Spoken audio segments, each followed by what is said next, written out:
truths to be self-evident that all men are created equal, that they are endowed by the Creator with certain unalienable rights, that among these are life, liberty, and the pursuit of happiness, that to secure these rights, governments are instituted among men, deriving their just powers from consent of the governed, that whenever any form of government becomes destructive of these ends, it is the right of the people to alter or to abolish it, and to institute new government, laying its foundation on such principles and organizing its powers in such form as to them shall seem most likely to affect their safety and happiness.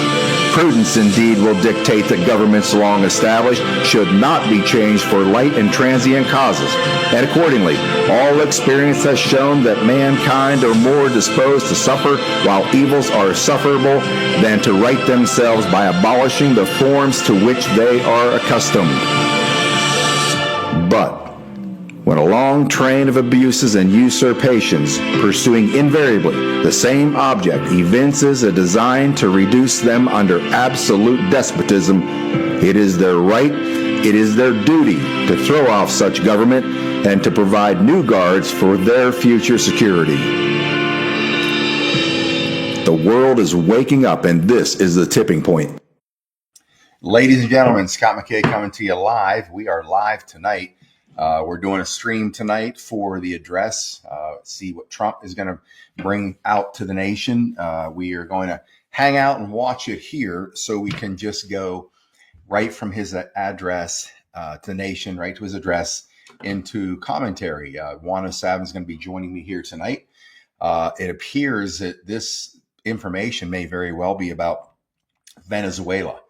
May also be about the elections. I'm not sure. That's just a little bit of information I got today, and we'll see what actually happens here as he starts the message. I don't know if this is going to be a short 15-minute address or if it's going to be an hour. We're just going to kind of play it by ear, but what we'll do is we're going to live stream it right here. As soon as it starts, we're going to kind of step off to the side, sit on the bench, and watch what he has to say. You know, a couple of things I want to throw out there. There's two things that have been weighing pretty heavily on my mind. One is kind of surface. The other one is a little deeper. And the deep side of it is this growing sentiment in the country about this Muslim invasion. And I even hate to talk like this or talk about this because it's not even a term that I would want to use. I wouldn't even want to specifically focus on a particular religion, but I'm going to tell you something. The conclusion that I have now drawn, and we're probably going to get hit pretty hard. And I mean, you can only call me so many names. The knuckleheads out there are going to call me so many names, but I don't really give a shit. They're all dime stores. You know what that means? Dime store douchebags. They have nothing to offer the world. But their reaction typically is that you're a bad person for being an observer and looking at details, facts, and pointing things out so people can make their own minds up.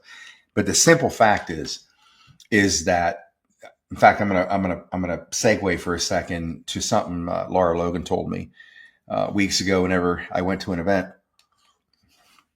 that she was part of with Judge Saul, raising money to help continue to fund his operation, saving thousands and thousands of Christians in Nigeria from being slaughtered by these Muslim radicals. And they're doing it systematically and systemically with the support of the president of Nigeria. Unfortunately, that being said, she said, we were talking about her experiences in that world. And she said, she was with a group of clerics, might have been in Afghanistan or Iraq. She was obviously a young reporter, a very brave one.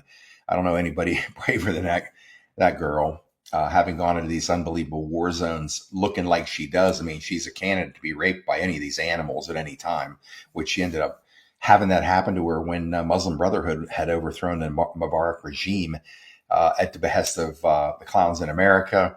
Obama facilitated that to overthrow this government. Egypt was doing pretty well economically at that time. I've talked to people who came from Cairo to the States probably 10 years ago.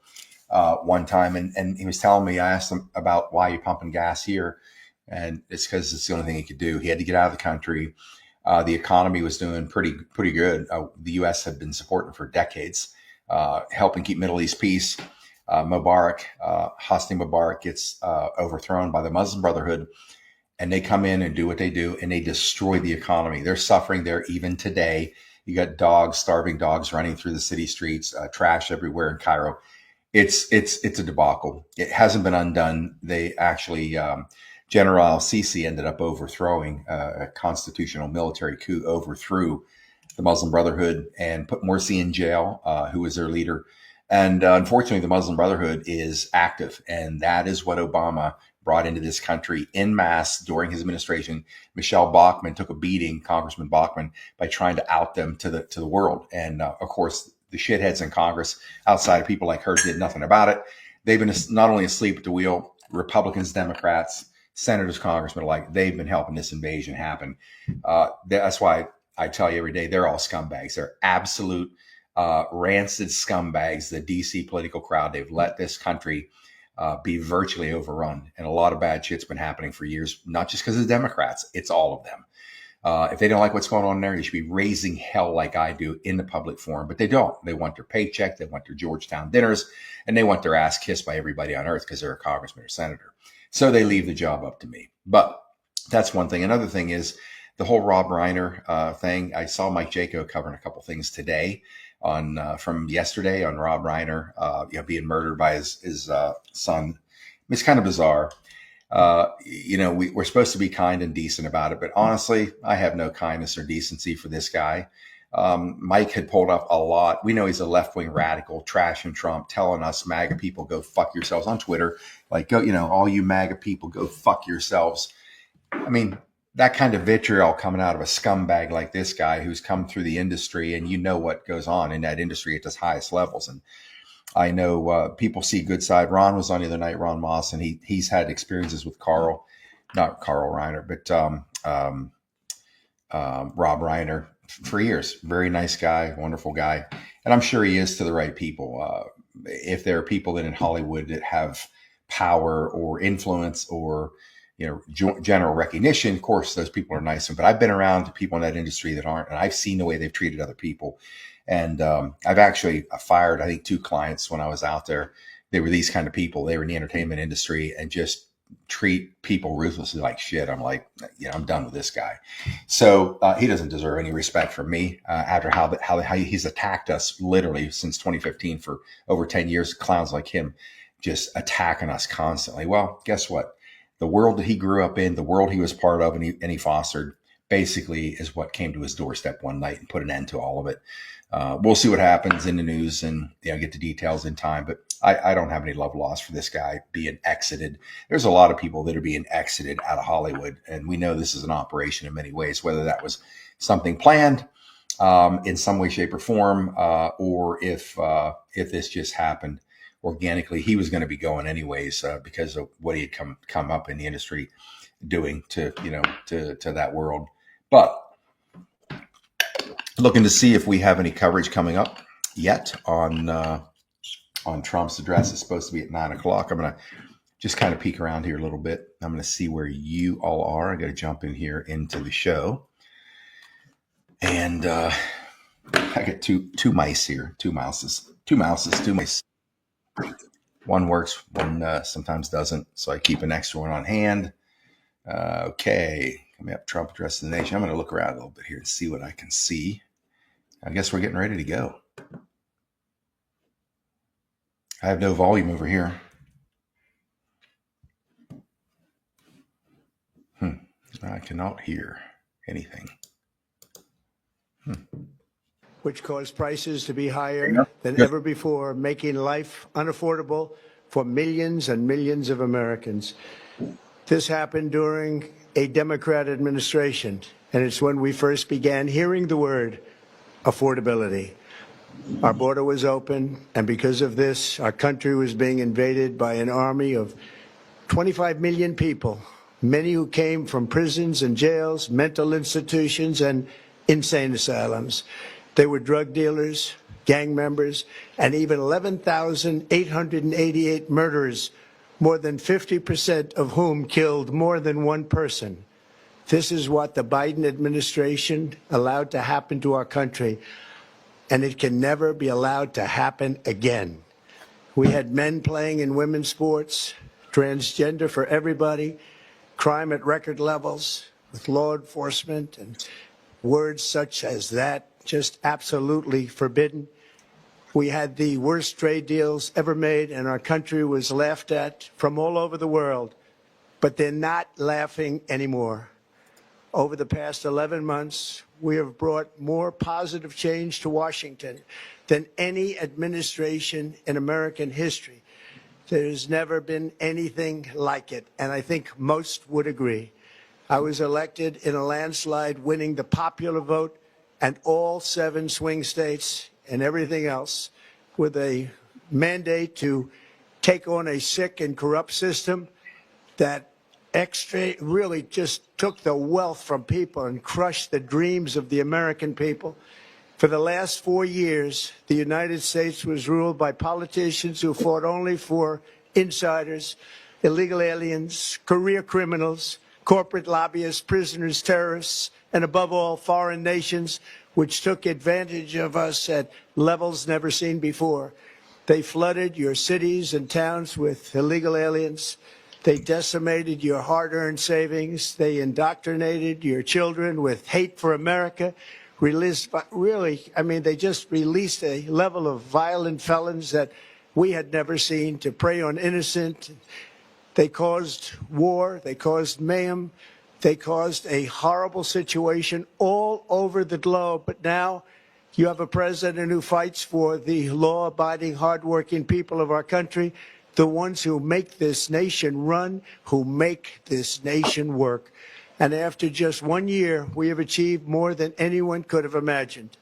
Starting on day one, I took immediate action to stop the invasion of our southern border. For the past 7 months, 0 illegal aliens have been allowed into our country, a feat which everyone said was absolutely impossible. Do you remember when Joe Biden said that he needed Congress to pass legislation to help close the border? He was always blaming Congress and everyone else. As it turned out, we didn't need legislation. We just needed a new president. We inherited the worst border anywhere in the world, and we quickly turned it into the strongest border in the history of our country. In other words, in a few short months, we went from worst to best. We're deporting criminals, restoring safety to our most dangerous cities. Just take a look at Washington, D.C. It's at levels of safety that we've never seen before. And they decimated the bloodthirsty foreign drug cartels. We did that all by ourselves with our people, and we're so proud of it because they were poisoning and destroying our population. Drugs brought in by ocean and by sea are now down 94%. We have broken the grip of sinister woke radicals in our schools, and control over those schools is back now in the hands of our great and loving states where education belongs. After rebuilding the United States military in my first term, and with the addition we are adding right now, we have the most powerful military anywhere in the world, and it's not even close. I've restored American strength, settled 8 wars in 10 months, destroyed the Iran nuclear threat, and ended the war in Gaza, bringing for the first time in 3,000 years peace to the Middle East, and secured the release of the hostages, both living and dead. Here at home, we're bringing our economy back from the brink of ruin. The last administration and their allies in Congress looted our treasury for trillions of dollars, driving up prices and everything at levels never seen before. I am bringing those high prices down and bringing them down very fast. Let's look at the facts. Under the Biden administration, car prices rose 22% and in many states 30% or more. Gasoline rose 30 to 50%. Hotel rates rose 37%, airfares rose 31%. Now, under our leadership, they are all coming down and coming down fast. Democrat politicians also sent the cost of groceries soaring, but we are solving that too. The price of a Thanksgiving turkey was down 33% compared to the Biden last year. The price of eggs is down 82% since March, and everything else is falling rapidly. and it's not done yet, but boy, are we making progress. Nobody can believe what's going on. Here are just some of the efforts that we have underway. You will see in your wallets and bank accounts in the new year. After years of record-setting falling incomes, our policies are boosting take-home pay at a historic pace. Under Biden, real wages plummeted by $3,000. Under Trump, the typical factory worker has seen a wage increase of $1,300. For construction workers, it's $1,800. For miners, we're bringing back clean, beautiful coal. It's $3,300. And for the first time in years, wages are rising much faster than inflation. Remember that. The wages, just look at it. Wages are going up much faster than inflation. How big is that? Very importantly, there are more people working today than at any time in American history, and 100% of all jobs created since I took office have been in the private sector. Think of that. 100% of all jobs have been in the private sector rather than government, which is the only way to make a country powerful and great.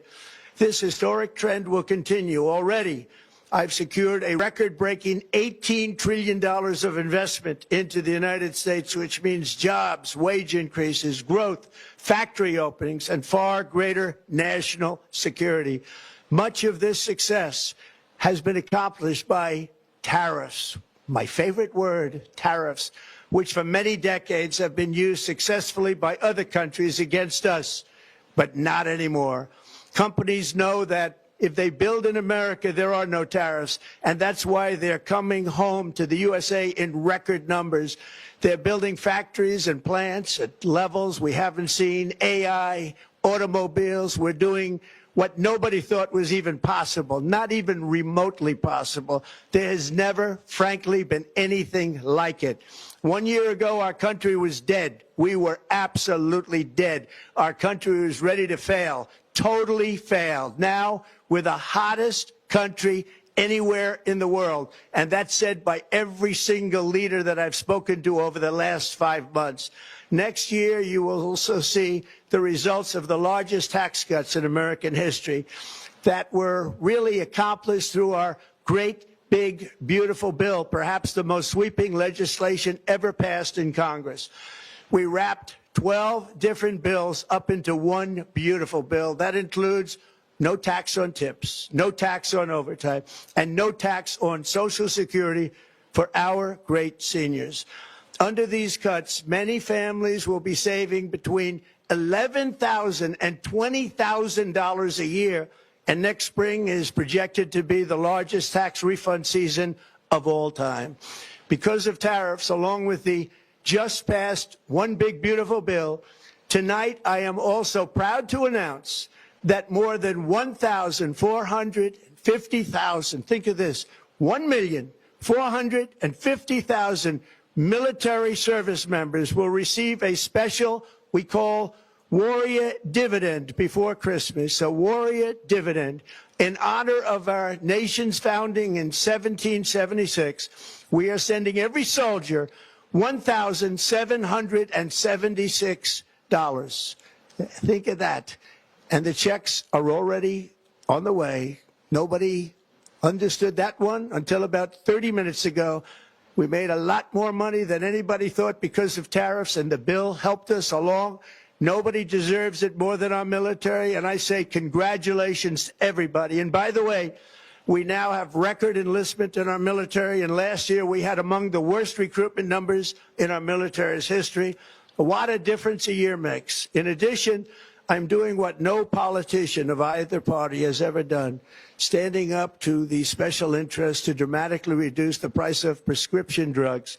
I negotiated directly with the drug companies and foreign nations, which were taking advantage of our country for many decades, to slash prices on drugs and pharmaceuticals by as much as 400, 500, and even 600%. In other words, your drug costs will be plummeting downward. And I used the threat of tariffs to get foreign countries who would never have done it to pay the cost of this giant dollar reduction. They stopped ripping us off, and it began as of 4 days ago. There has never been anything like this in the history of our country. Drugs have only gone up, but now they'll be going down by numbers never conceived possible. It's called most favored nation, and no president has ever had the courage or ability to get this done until now. The first of these unprecedented price reductions will be available starting in January through a new website, TrumpRx.gov. And these big price cuts will greatly reduce the cost of health care. I'm also taking on the gigantic health insurance companies that have gotten rich on billions of dollars of money that should go directly to the people. The money should go to the people. That's you. So they can buy their own health insurance, which will give far better benefits at much lower cost. It will be far better health insurance. The current Unaffordable Care Act was created to make insurance companies rich. It was bad health care at much too high a cost. And you see that now in the steep increase in premiums being demanded by the Democrats, and they are demanding those increases, and it's their fault. It is not the Republicans' fault. It's the Democrats' fault. It's the Unaffordable Care Act, and everybody knew it. Again, I want the money to go directly to the people so you can buy your own health care. You'll get much better health care at a much lower price. The only losers will be insurance companies that have gotten rich, and the Democrat Party, which is totally controlled by those same insurance companies. They will not be happy, but that's okay with me because you, the people, are finally going to be getting great health care at a lower cost. Another major focus is the cost of energy. For years, the radical left Democrats exploited the green energy scam as an excuse to funnel many billions of dollars into their own massive slush funds as their energy restrictions drastically drove up prices, and they drove them up at record levels. Electricity costs surged 30 to 100% under Biden, and the typical family lost $5,000 to $10,000 in higher energy costs. Think of that, $5,000 to $10,000 you lost. On day one, I declared a national energy emergency. Gasoline is now under $2.50 a gallon in much of the country. In some states, it, by the way, just hit $1.99 a gallon. And within the next 12 months, we will have opened 1,600 new electrical generating plants, a record, and it's a record that won't be beaten by practically, I would say, by anybody, or certainly not very soon. Prices on electricity and everything else will fall dramatically. The Democrat inflation disaster, again, the worst in the history of our country, also robbed millions of Americans of home ownership and indeed the American dream. The yearly cost of a typical new mortgage increased by $15,000 under Democrat rule. In 11 months, we've already gotten that annual cost down by $3,000, and it's coming down a lot lower. Wait till you see. The numbers are going to be shocking. And I'll soon announce our next chairman of the Federal Reserve, someone who believes in lower interest rates by a lot, and mortgage payments will be coming down even further. Early the new year, and you will see this, in the new year, I will announce some of the most aggressive housing reform plans in American history. A major factor in driving up housing costs was the colossal border invasion. We have never been invaded. This is the worst thing that, frankly, in my opinion, the worst thing that the Biden administration did to our country is the invasion at the border. The last administration and their allies in Congress brought in millions and millions of migrants and gave them taxpayer-funded housing while your rent and housing costs skyrocketed. Over 60% of growth in the rental market came from foreign migrants. At the same time, illegal aliens stole American jobs and flooded emergency rooms, getting free health care and education paid for by you, the American taxpayer. They also increased the cost of law enforcement by numbers so high that they are not even to be mentioned. For the first time in 50 years, we are now seeing reverse migration as migrants go back home, leaving more housing and more jobs for Americans. In the year before my election, all net creation of jobs was going to foreign migrants. Since I took office, 100% of all net job creation has gone to American born citizens, 100%.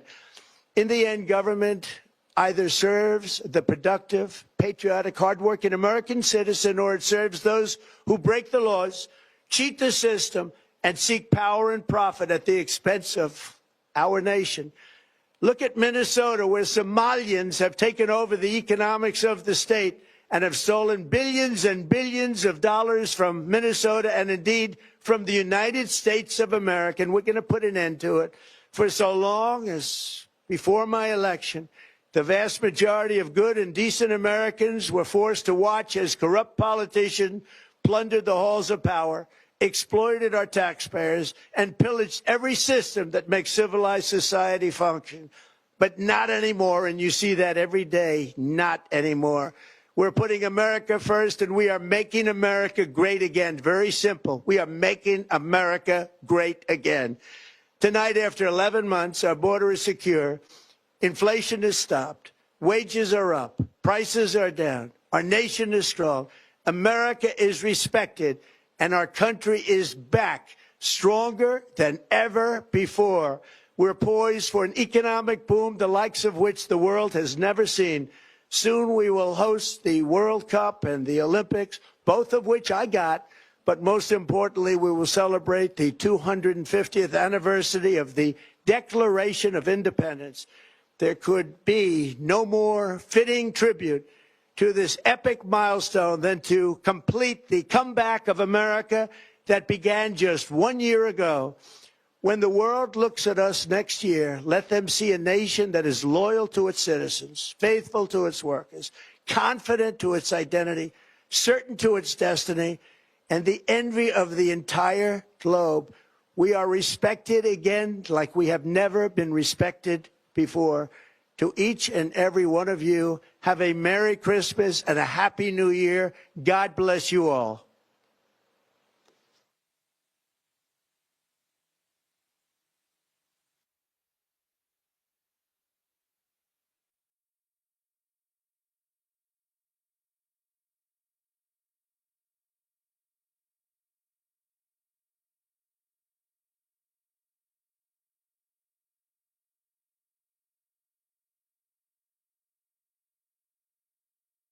Talked about tonight, I thought maybe he was going to bring up Venezuela based on a conversation I had earlier.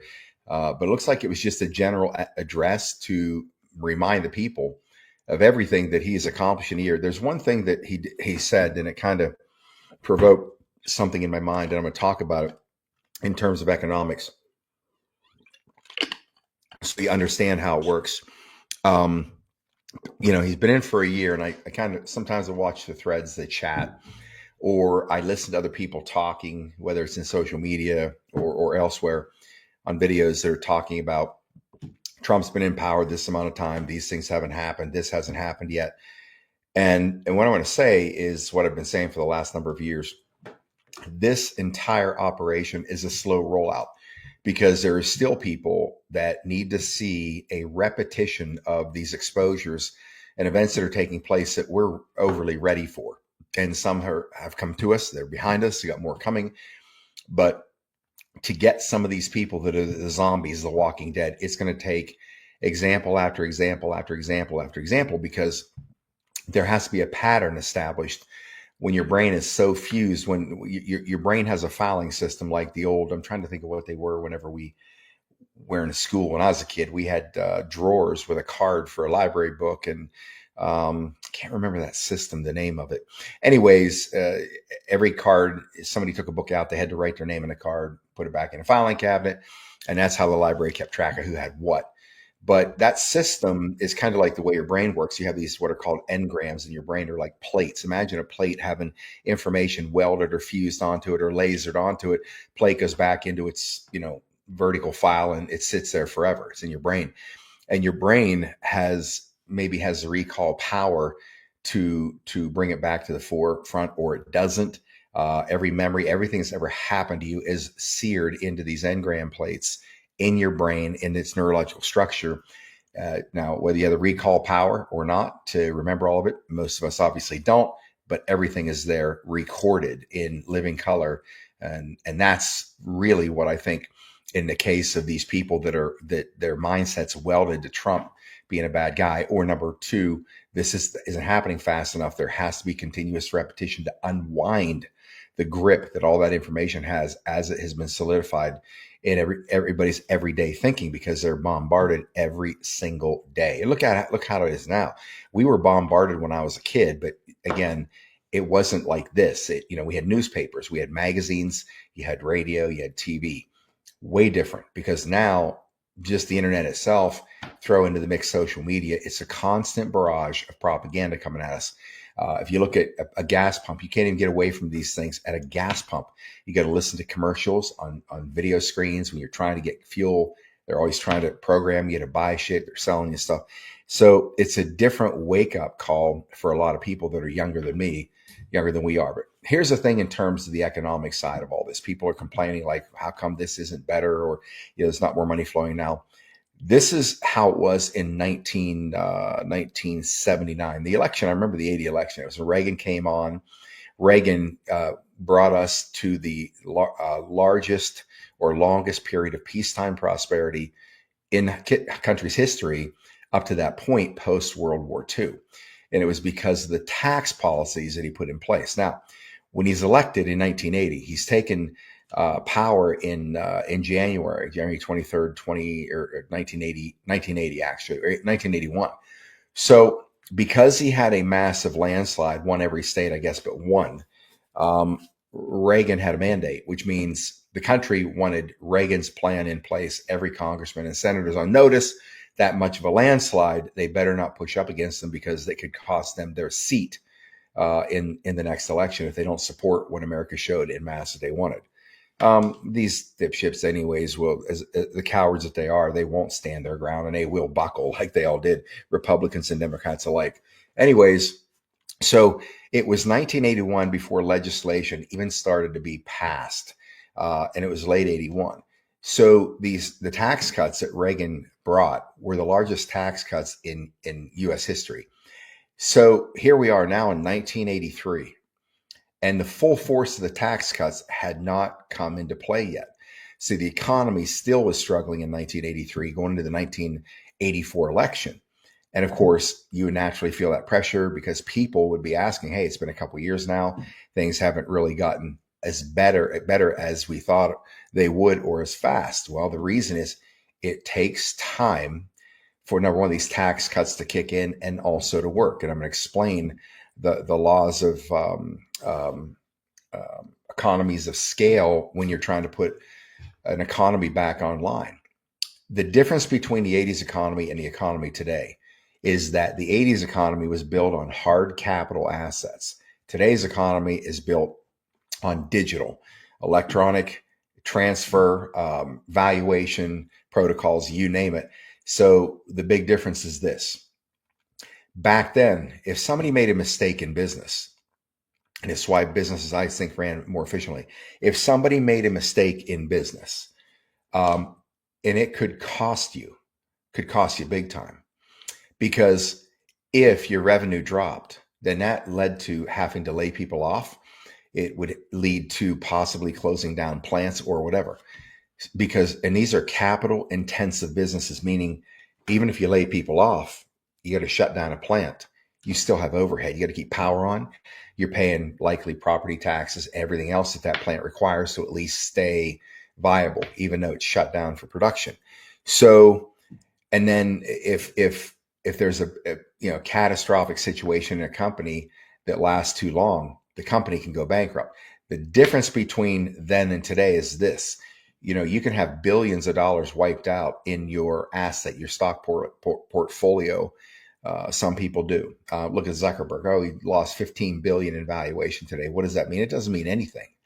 These are perceived value. He has perceived value of what that company's worth. Meta, DARPA's project that they handed over him and made him the puppet to make him look like he's the one that actually created. It's absurd. We now know he didn't. But the reality is, when politicians create policy that affect businesses that are capital intensive, the damage is long-term or permanent, because that means it affects a company. They could lay people off, have to shut down a plant, sell it off, or whatever. Now somebody brings in good tax policy, it doesn't come on as quickly as it went away. Because again, you're talking capital intensive businesses and markets, meaning you've got to build a factory. You now have to go through the process of everything that it takes, setting up the supply chain, dealing with logistics, inventory, all of this stuff. It's a steel mill, multiply that times 100. So once that goes down, it isn't coming back ever. Or if it does, it's going to take a long time. That's what keeps economies growing slowly. Certainly after the right policies are implemented, it takes a couple of years. In this day and age, we're so used to somebody sells a company, does an IPO in a couple of years, they're worth billions. It's absurd. It's just truly absurd that for such a minimal amount of work, such great rewards can be made because, up until the late 80s and mid 90s, to create major, massive wealth, it took many, many years because everything was capital intensive.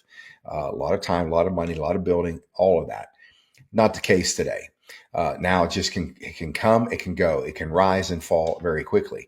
From the tax incentive side of it, coming out of Washington or coming out of the White House, again, doesn't matter what the business is. It could be either more modern digital type businesses that are operating somewhat in cyberspace, or they're capital intensive buildings on top of real estate and all the infrastructure that goes with creating whatever they create. Different ball game, but still the economic policies that come out of Washington can devastate both of them. We saw what happened with all the green companies that came on under Obama. The economy's taken a beating. You throw a green company in there that's heavily subsidized, and they certainly didn't have enough time, number one, to build the infrastructure, the hard assets, let alone learn how to actually run companies. Running a company when it's small is way different than when it gets big. It's a whole different mindset. In fact, a guy said to me one time, he said, Scott, he said, in a particular industry, he said, in this particular industry that he's in, he says, you don't even get a ticket to the dance until you hit 500 million in revenue per year, yearly revenue. He said, you don't even get a ticket to the dance. He said, very few companies ever go from 500 million into the billions. He said, because it takes a whole different mindset. One being, you got $500 million operation. You don't have to work anymore. So your motivation for achieving financial freedom, success in a business, a company, or wealth, that has already been accomplished. I mean, really, what can you do if you have a $500 million net worth? You could go out and live your life, which is what most people should be able to do. You want to relax a bit. You probably put extraordinary amount of your life into this thing, missed a lot of things, could be part of your time with your family, the kids, all those things. So naturally, that's what you're going to want to do. To get over that, to get into the $1 billion mark, it takes a whole different motivation, because now it's about a purpose. It's about a long-term mission, because again, you don't have to do this. You should be able to go enjoy your life. If you're going to go from 500 million upward into the billions in valuation, your dedication has to be off the chart, because that means you're going to have to take on more responsibility, put more time in managing a bigger operation and managing in a different way, because now you're not managing employees. Now you're managing managers. That's a whole new ballgame. That is a different dynamic. It's a whole new dynamic, a more complex dynamic when you're now training managers. And then as the company continues to grow, then your training of managers becomes training managers how to train other managers to manage the operation. So it becomes a multi-tiered evolution of understanding that changes in running anything. Government is no different when it comes to economic policy. There's a lot of people learn stuff on the job based on their policies. We have one president that doesn't, because he came from the business world. And like Calvin Coolidge said in his time as a presidency, he said, look, the business of America is business. Leave it alone. The business of America is business. That's what Trump understands. He understands what it takes to take an operation, found it, get it built, staff it, open it, have it succeed, extend or expand it, and it continued to be an empire, a business empire. And the mindset that it takes to manage something that's much bigger, or multiple factions of it, is kind of like dealing with government, kind of like dealing with the knuckleheads in Congress, in the Senate and the House. So we don't have a more capable or qualified leader in this country, as far as I'm concerned.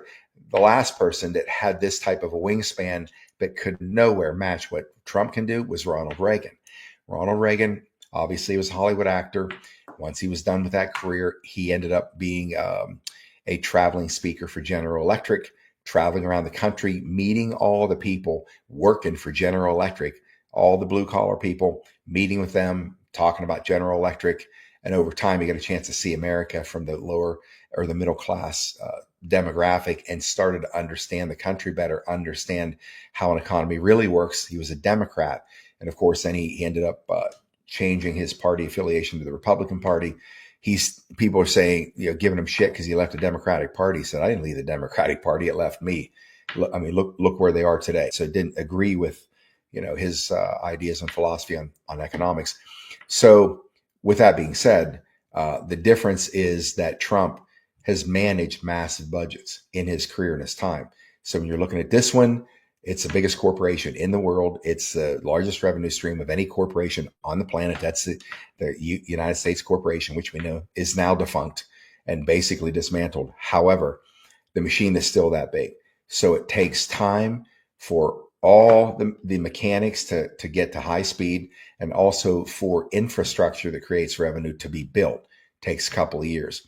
So those who complain that it hasn't happened fast enough, well, let's face it, it isn't happening fast enough for a lot of people, but it is what it is, and it is coming. My guess is, depending on how early he announces next year, the things we believe are going to unfold during this year coming up, depending on how early it is, I think that'll determine how quickly this economy turns into a rocket ship. I do believe that's coming. I believe it's coming. I'm not sure what 2026 holds.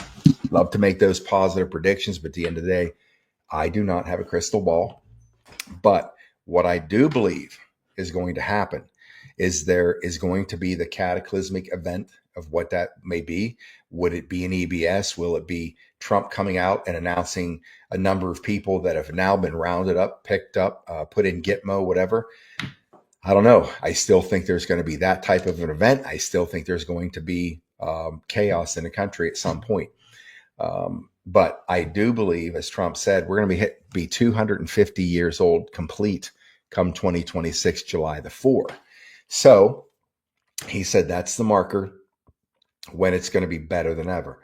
I expect that'll happen as well. I mean, look what's happening with silver. It's been crazy what's been going on in the last couple of months.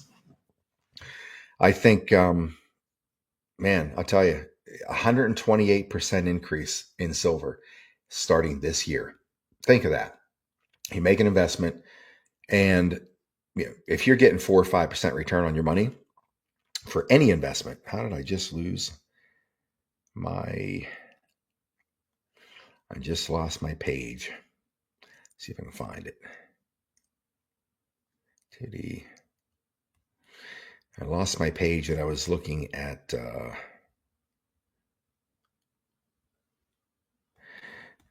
me see if I can find it.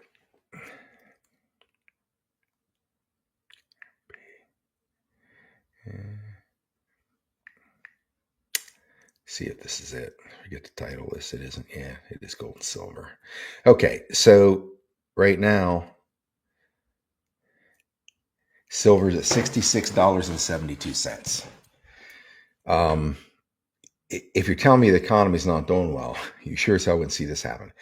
So here's where it was 1 year ago, year to date. 1 year ago, silver was $36. Okay. So we're not even a full year in, but $36 to $66, that's nearly a doubling. Having 117% increase in the value of anything, that happening in 1 year is staggering.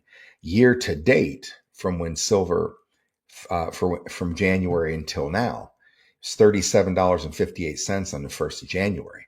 Now we're at $66. That's a 128% increase. Just in the last 3 months, $63 or 63% increase in 3 months. How about a month? Imagine investing in 1 month later, 30% increase in the value of your investment. That's stupid. That's absolutely stupid. People are excited about 9, 10, 12%. If they got 12% return on their money, be like, this is the best investment I've ever had. We're talking in one. That's in a year's time, by the way. You're talking 1 month, 1 week.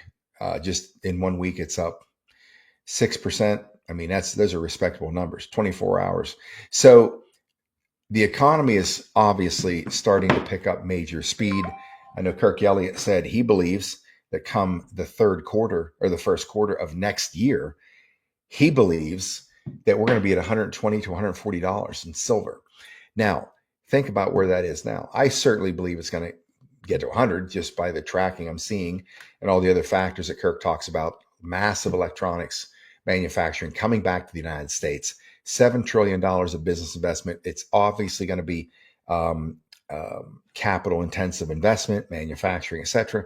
And all manufacturing and electrical components require silver. Weapons require silver. I don't know how many hundreds of ounces one Tomahawk missile uses for silver, but it's staggering. And they're not mining enough, and there's not enough supply. That alone means that silver is going to be a supply and demand issue where silver is likely going to be jumping up dramatically. We'll be with Kirk Elliott tomorrow, by the way. I think that's probably an economic update you're going to want to look at. But the difference between silver, again, is a hard asset versus buying stocks, bonds, all that. I just never saw the value in that kind of a risk. But again, everybody has their own preconceived ideas on what they think would be the best way to go. That's very individual. But when it comes to hard assets, to me, that seems to make the most amount of sense. It looks to me like we got a stranger popped in here. It's going to be joining us. This is the man of the hour. It's rare that we can capture him. He's like an elusive creature that nobody ever sees, like maybe once in a lifetime. But I made a phone call today. I'm like, I'm going to call this dude, see if he wants to jump in. We're going to talk about Tina Peters, which we will tonight. And he was actually going to be available to come on tonight. If I could have climbed through the telephone receiver and kissed a dude on the cheek, I would have. It's impossible to get this guy pinned down and cornered. But brother, it's good to see you. There's the weather in Hawaii right now. Looks like the storm is upon us, from what I can see. Yeah. Well, actually, we do have. I'm getting an echo, so I hope we're not screwing something up here. And I don't know if it's in my phone or my car. Might be So your just car a feeding back. second. Your car speaker maybe feeding Yeah. back into your phone. Let's see if I can get the car. We're good here. You sound fine here. Looks like I'm frozen and you're frozen.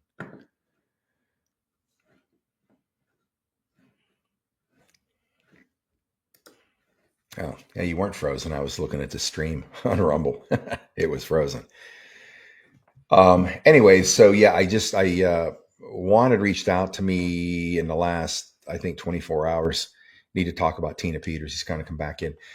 Talk about Tina Peters. He said, let's get a show up on this. And of course, I reached out to him about that. And then the address was coming up. So we decided what a great time to see what Trump's talking about and then get Juan's viewpoint on what he's really saying or why this happened to be the message for tonight. But we'll give him a minute to come back in here. Nino must have called him. That's what happened. Nino called him and kicked him off. That's what happened. Nino called, boom, kicked off our live stream with Juan. But here he is. How's the echo? Seriously, sorry about that. I don't know why the car captures the phone. Sometimes it's a son of a gun. So anyway. No worries. All good. Glad to have you back. So, we were watching, obviously, the address tonight. A couple things we want to get your viewpoint on about what he said, why this is what he chose to say at this time of the year. And we'll talk about the Tina Peters situation. But so what did you hear, Juan, what Trump was saying? Was there anything underlying messages there that you got from him based on what he said or the timing of coming out to have this particular national address tonight? Well, I will tell you what, I think I said it on several of the shows that I talked on, and then privately, even you and I talking, I didn't want to get ahead of him. And I felt that there was a possibility that he might not go places that people expected him to go. Because we had people saying that he's told Congress he's going to war. Well, he doesn't declare war. So that didn't ring true. And I said that to several people. And then, but he may make an announcement on Venezuela or something. But, I didn't want to get ahead of him. Let him say what he wants to say. And I don't know why we're getting some feedback here. I don't know if it's at my end or yours, so I apologize. It sounds clean here. Phoenix can be hard on some of these broadcasts here. So I control.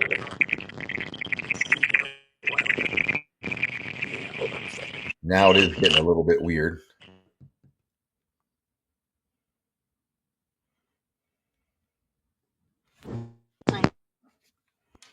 He's sign out. I just sounds pretty good. Let's to solve it. I am here. Can you hear me? Yep, we can hear you. I am here. Can you hear us? There we go. How's that? Keep talking. You get me now? Yeah, we hear you. It's a little bit. It's a little disrupted, like a little static.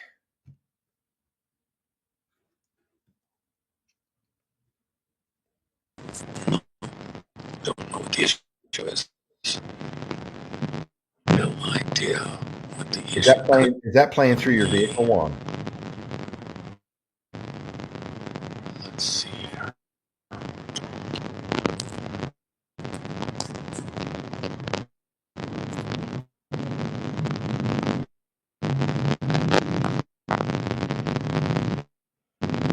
There we go. How's that? It seems okay. Yeah, there's a little static coming through. Are you I see you talking, but I don't hear you. Let's see if I can do anything to fix that. Yeah, I wonder if you killed your Bluetooth coming through the car. It might help. These guys have a whole different. Yeah, it's just. Let's try this. So, let's try that. Yeah. Yeah, I think it's just a matter of getting the right, getting the right setup. I just think his interference may be coming because of the feedback from his car speakers right into his microphone and his phone. That's my guess. Yeah, that too. Let's see what happens. So he's out and in again. So we'll just hang out for a minute, folks. Sorry about that. We need to get his input on what he saw today or what he thought today about tonight. The Man in Black are messing with y'all. It might be Men in Black, yeah. Why is Satan Yahoo allowed to spy on us and crack down anti-Semitism? Yeah, it's a big problem I'm having too, folks. I said this, I think the night before last. The amount of states in the country that have passed laws, you're not allowed to talk, voice your opinion or negative opinions of Israel is a crime. All I'm going to say, folks, now we have Republicans controlling state houses around the country. I can't remember what the number is. I don't pay attention that closely anymore since 2020, since we found they've been stealing all the elections. But I believe there are more Republican state houses in the country than there are Democrat. So if that's the case, how in the fuck are we passing laws violating our First Amendment rights if somebody wants to criticize Israel? Now they pass laws. And this is what I hate about these criminals. These scumbags, they get behind closed doors, and this is what they do. Here we got Juan back. Yeah, and I don't know what the issue is, bro. It's giving us horrible audio over here. Juan, are you using your automobile speakers? So I apologize. Are you using your automobile speakers, Juan? Are you Bluetoothing into your car? Yeah, it's not my car at this point. I'm strictly on that. So it sounds like it's in your system with reverberation and breaking up. So it's not. I've got great tel signal. That stopped something. That sounded good. Yeah, that sounds like 1,000% better. I don't know what got pushed, but yeah, something happened. So now let me just see if I can get my speaker to come. Turned off his earphones. Okay. Now, is he able Let's see, give me half a second here. I'm just looking to see if I'm missing anything else. I'm going to go there. Oh, so you're saying, Lisa, he's got Well, I'll wireless get earphones? by. I'll get by, Scott. Okay. I can only hear you slightly, but I got you enough to make the job work. So apologize, folks. No worries. How's this? Am I coming through loud enough? Oh, perfect. I mean, I don't know what was going on in the first place. Now you're just like you're next door. Okay. If you misbehaved, I could reach over and whack you. Well, I was going to say, look to your right. I'm sitting in your seat right now beside you, but I have my invisible suit on. Aim Well, high. actually, I've got somebody cuter than you in the seat beside me, but Well, I already know who that is. I'm not going to debate you on that. I already lost. yeah. So, So, well, um, let me help folks on what's going on here. I think Trump, there was a situation on a real estate deal, and uh, he has this guy, wants to, try and do a deal with him, and he's forcing him, and he's, trying to really arm twist him. And so Trump, he's like, well, I'm not going to commit to anything, but I'm willing to look at what you got. I'm willing to do this and that, but let's see where you're at. At the last second, he's ready. He looks like he wants to do the deal. And then they just couldn't get the terms right. He told the guy all along, here's what I'm willing to do, but they spent a lot of time and effort trying to get him to come in about 8 or 9% higher than what he was willing to go. And he told them all along, that's my number. He ended up going with a different contractor, different location that hit his numbers. Think of the John Bolton situation with the drone that was shot down over Iran or next to Iran in airspace that was not Iranian airspace. And they shot it down, and it was the second time it happened. Everybody told Trump he had to go in there, bomb Iran, do all this stuff. He was hesitant to, finally said, okay. Bolton puts this whole thing together with all of his friends and buddies, and they're going to go in there and bomb Iran. He's in the Oval Office, and they've got the paychecks, etc. And all of a sudden, Trump pulls the pen out. He's going to sign the authorization. He says, don't fire a shot till I agreed to it. After they're all ready to do it, he stops just before his pen over the page. Hey, how many people do you think are going to die in this raid that we're going to do on Iran right now? And he had told him he wanted minimum human casualties. I want to send him a message. I don't want to kill anybody. And the general there pipes up that about 100 people are their best projections going to die. And Trump says, gosh, that's the best we can do. And the guy says, well, we think 200 tops, but we've done everything to minimize it. We think it's going to be about 100. Trump says, gosh, I think, how much was that drone? 30 million, sir, but the replacement's going to cost us 35. Okay, and plus there's two. The public doesn't know about the second one. All right. Well, we're a big country. I think we can afford that. I think one Iranian life is worth more than $30 million. So let's shut it down. Let's try a different way. And he shuts down the whole attack on Iran back in the first administration. What did he really do? He set them up to play all of their cards and show all of their connections to people who were trying to get him to go to war unnecessarily, in his opinion, prematurely, while there were still other options. And he didn't want to have collateral damage of Iranian civilians. And so he set them all up to get there. I think you're looking at something akin to that with this, what amounts to almost a State of the Union. He gave an assessment, all the things that happened, what the logic was going into it, reassured everybody. His numbers, by many accounts, are the lowest of this term so far. And so was he trying to buoy up those numbers to prepare us for other things? There was all sorts of reports, and I didn't rule it out. I mean, Venezuela, he's been intoning, he's getting ready to do something in Venezuela, but not what most people expected. Go to war. we have a blockade, and a blockade can be more effective than actually dropping a bomb. Uh, so, because it makes it very hard for them to strike back against us over a blockade in the same way.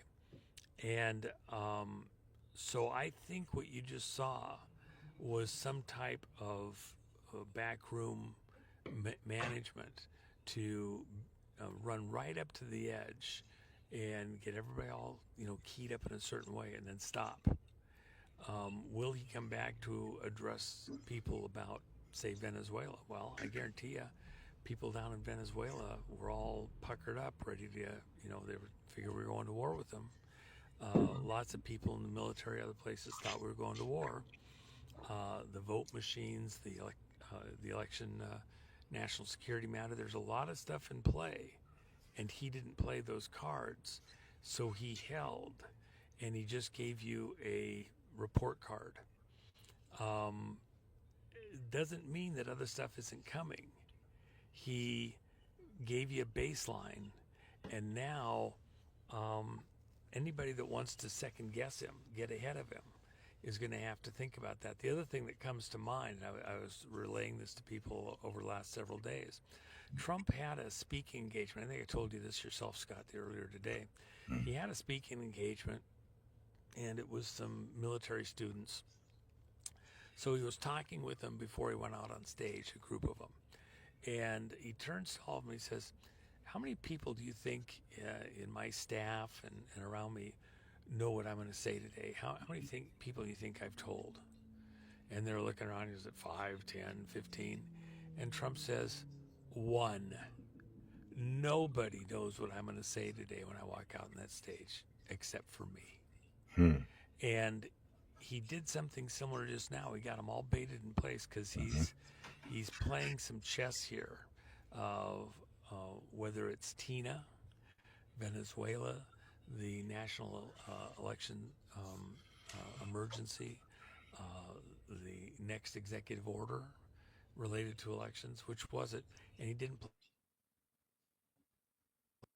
to get to this point. Does that click for you, Scott? Do you see how I'm saying that? Yeah. No, it makes sense. It does make sense because obviously, Do I still have you? Did I lose you? I'm here. We can hear you. Can you hear me? I can hear you. I understand what the problem is here. We're good over here.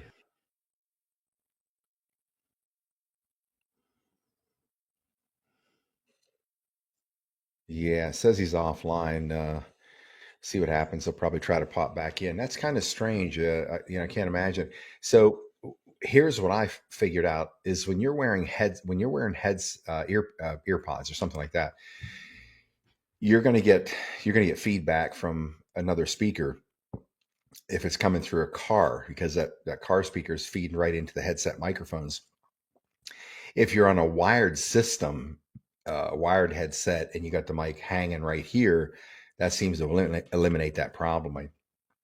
That way, the reason that I travel with one of those wired headsets when I'm running around, because if I get in a situation he's in and I have to do something on my phone, on a Zoom or whatever, I can actually plug those in. You can get you don't have to have it clear, at your mouth, so to speak, where you can't really see what's going on. So we'll give him another minute or two.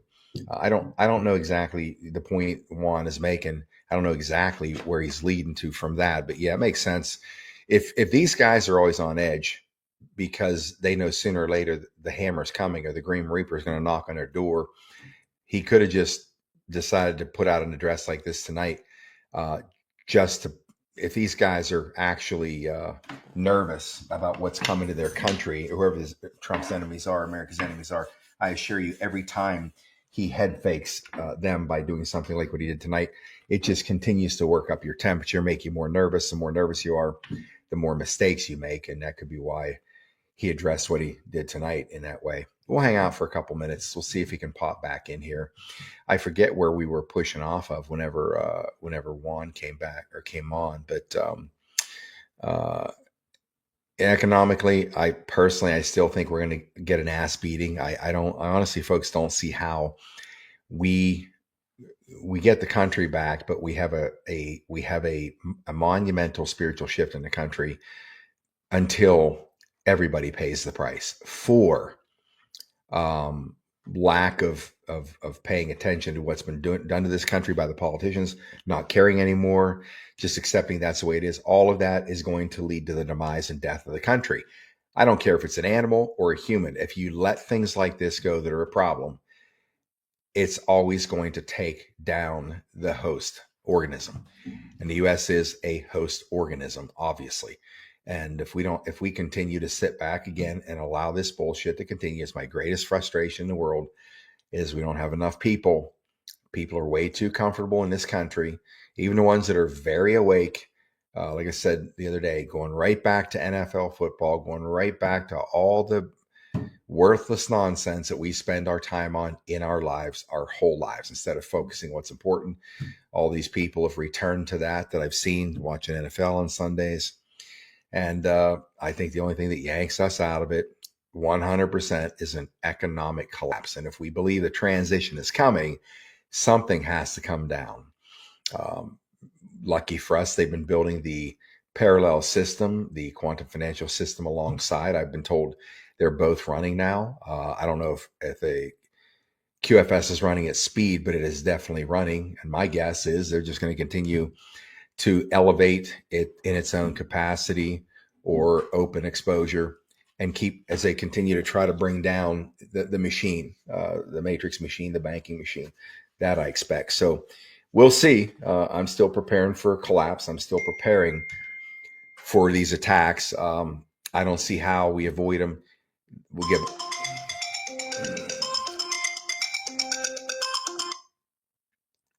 Hey, buddy, I just had a great idea how to finish the show. Yeah.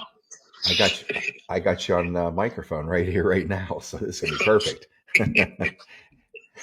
Well, I apologize. I don't know what the issue was, but you have great listeners out there, and I assume they kind of kept things going over. Yeah. We segued until you got back here, but I got the phone up to the microphone. I've done this before, whenever I had issues with people. So you're good, loud and clear now. Well, you had issues with me? Never had issues with you. You're perfect. Oh, okay, all right. I was gonna say because I don't always share my cookies, but I usually get to share a couple with you. So nope, I have your photograph on my wall right here, right beside Jesus's. So you couldn't be any better. Oh my gosh. Yeah. Well, they had the good guy on one side of the cross and the bad guy on the other side of the cross. I don't know if that's sort of. Listen, here's the deal. What I was trying to tell your audience is this: Trump. Oh, now I get a call in. Let me tell my chief of staff. Tell Nino I'll call him back. Yeah, no, that's Matt. That's my chief of staff. Okay, So here's the deal. What I think Trump is doing, and he's a master at this. Remember when Bolton, after the Iranians shot down a drone, and this wasn't just any drone, this was a 737 size drone, big monster. It cost $30 million, and the Iranians shot it down. It wasn't actually the first drone they'd shot down. The first one they faked a crash at the top of Mount Shasta of another drone that they shot down, and didn't admit that they got it plastered. And so the second one, you can't let Iran keep shooting their drones down. So Bolton and everybody over at State Department, Pentagon, they all wanted to bomb Iran. So they, pester Trump until he finally says, okay, yeah, we got to do it. Okay, let's go ahead and set it all up. But don't actually launch until I've approved it. And then I want minimum human casualties. But okay, go ahead and get it set up so we can do it. So over the next couple of weeks, they set up this massive hit on Iran. It's going to get all of their, boats and key installations, all sorts of things to teach them a lesson for shooting this drone down. And the day comes, it's afternoon in the States, they're in Washington, D.C., late afternoon, and coming up on midnight in Iran. And so Bolton, a bunch of generals, everybody, an admiral, they're all there in the Situation Room in the White House, all ready to go, Oval Office, actually. And they're waiting for him to sign this thing to let the aircraft take off the carriers. Everything's running. It's ready to go. And Trump pulls his pen out of the Resolute desk, and he gets all ready to sign to authorize this going. And he's got the pen over the paper, and he turns to Bolton and to the general there and just, now this is going to be minimum human casualties, right? I want, the least number of people. I don't want any civilians if possible. Least number of people killed in this. We're sending him a message about killing everybody. And the general, Bolton looks at him. The general types up, yes, sir. Minimum human casualties. Well, what's that number? Well, we think it's going to be about 100, sir. 100? Look, 200 max. Okay, but we think we're going to keep it at about 100. It's just hard to tell, who knows?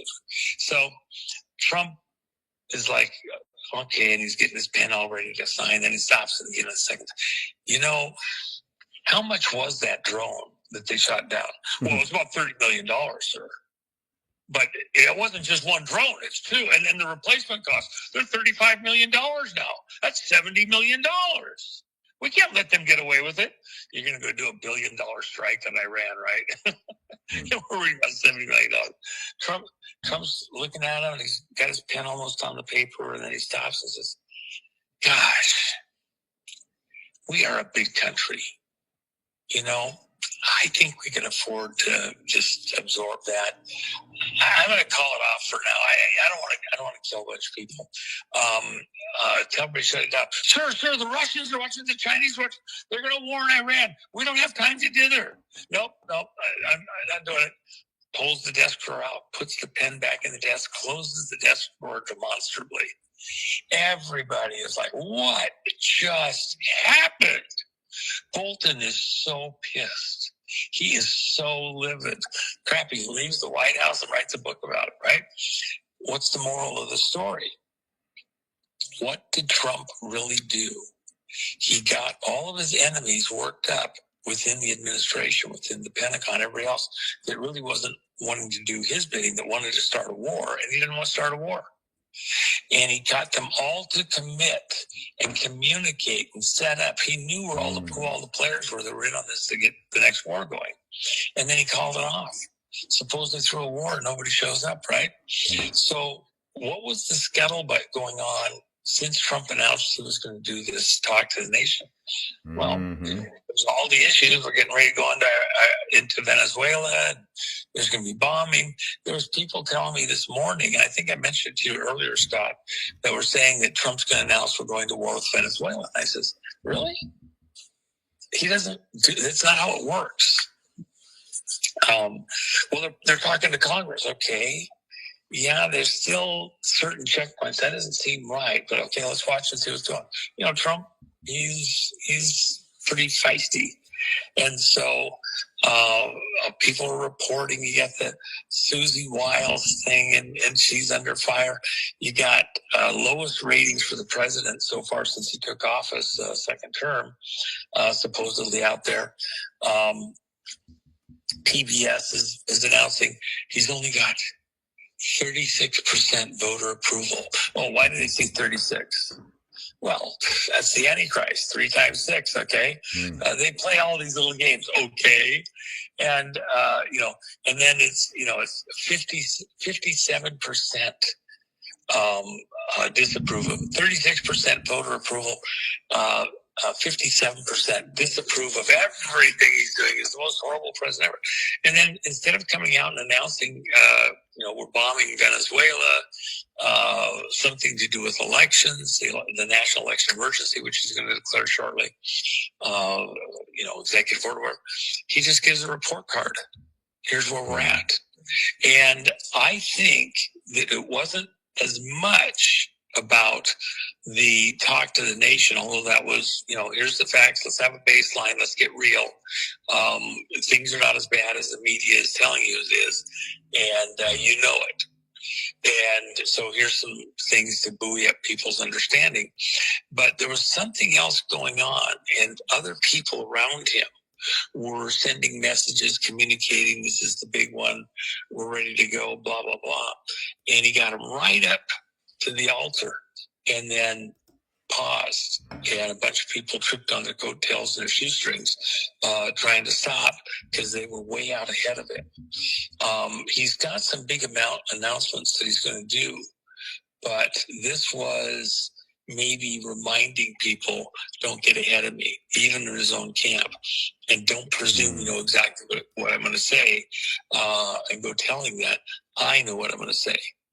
Follow the lead, and all those people that went out ahead of him have a little bit of egg on their face because he, proclaimed to know and saw it till he does it.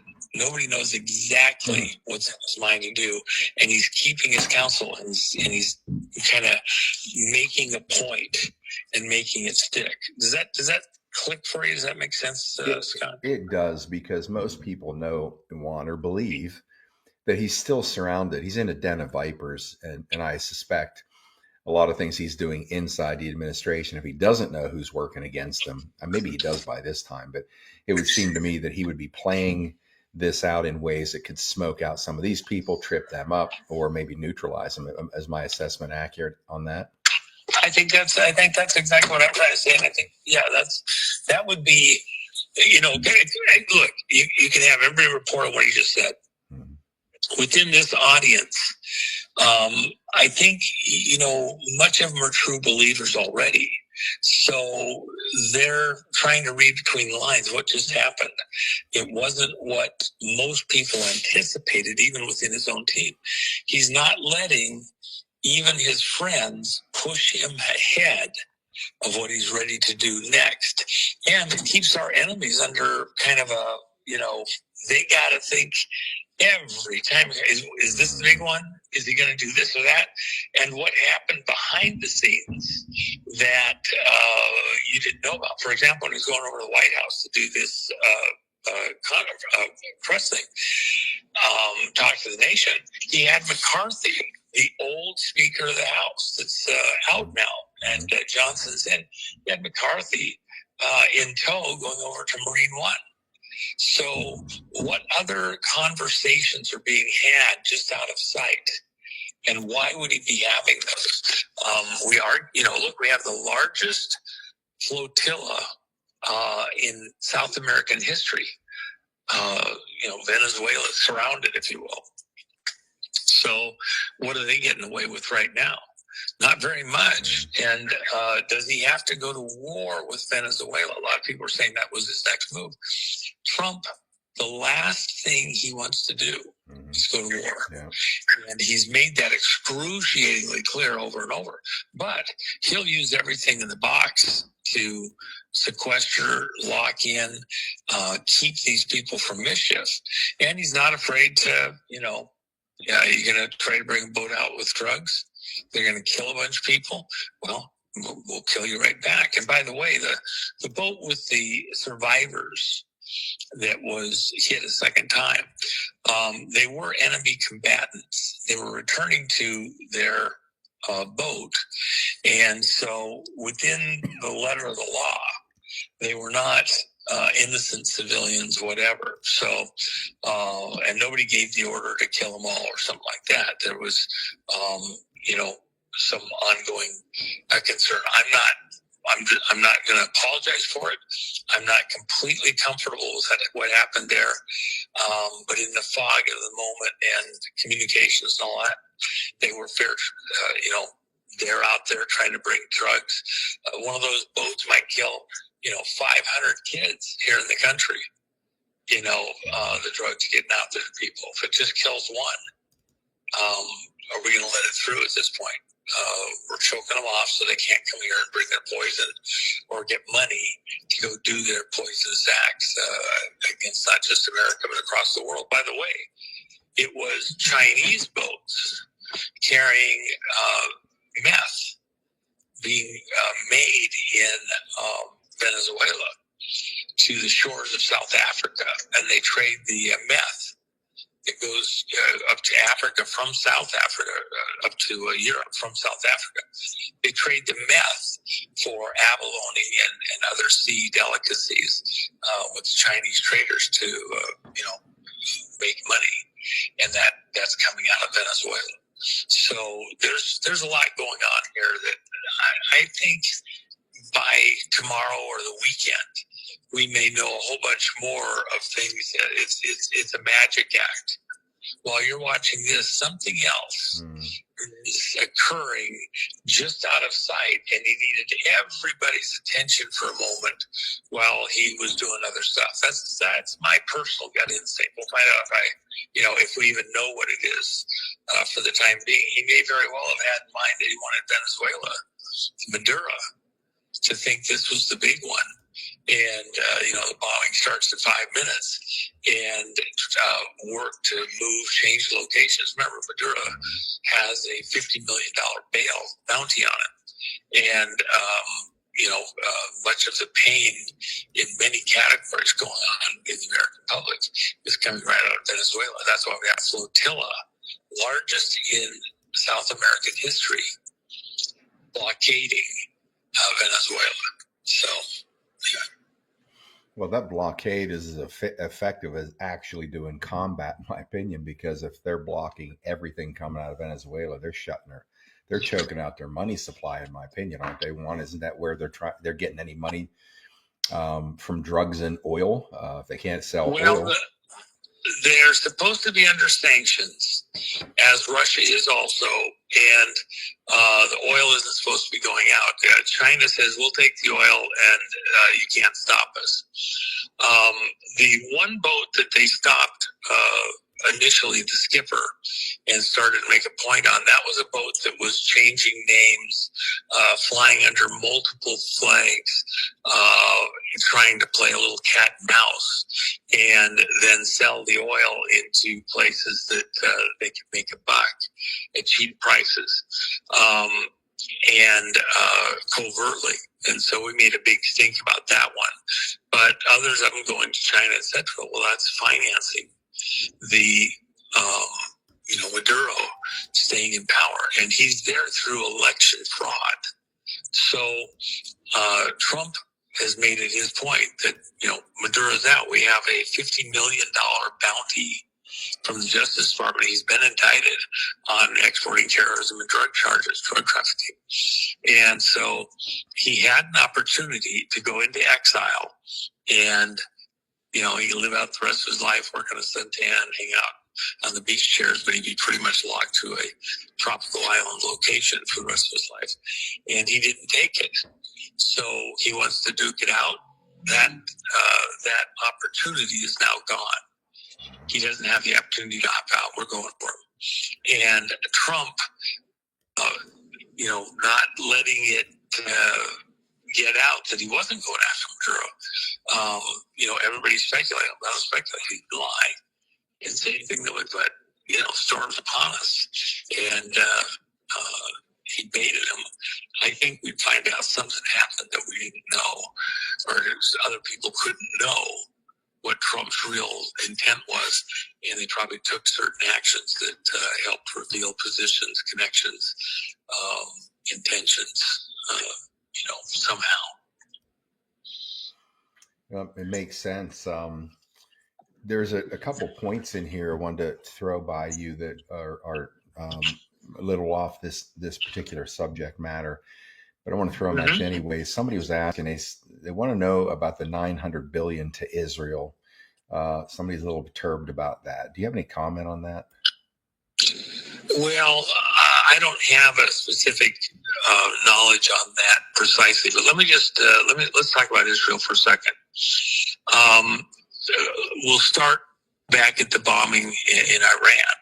Israel had done this stuff with the drones, and they'd taken a lot of stuff out, targets like that, but they did not have, people have speculated, they did not have the technical capability to take out these sites where the Iranians were working on nuclear weapons grade material, refining like that. And so the U.S. had the capability to do that. Did Israel, I've heard all these stories. Okay, Netanyahu was blackmailing Trump. It's over Epstein and blah, blah, blah. And he had to do it or he was going to be exposed. Bullshit. When Trump went in there and bombed those sites in Iran, we actually gave him notice. Don't let anybody be in there. We're going to bomb it. I'm telling you, we're going to bomb it. You come up and try to do anything to take on our guys, we will take them out and stand back. And sure enough, we went in there with these massive bunker buster bombs that are able to penetrate down to the levels into those labs and destroy these facilities. Now, could they be put back together again? A lot of the equipment's very high precision, laser isotope separation systems, other things. So it was, you might look at it and say, well, they could move the chairs around and put stuff back in, or all of the delicate stuff. It's just junk. Okay. And what did we do when we did that? You understand that about a dozen wars, huge conflicts around the planet, Iran's right at the center of it. Venezuela, they were running the Quds forces over on aircraft that were hijacked literally from an American, naturalized American, from Iran to Venezuela.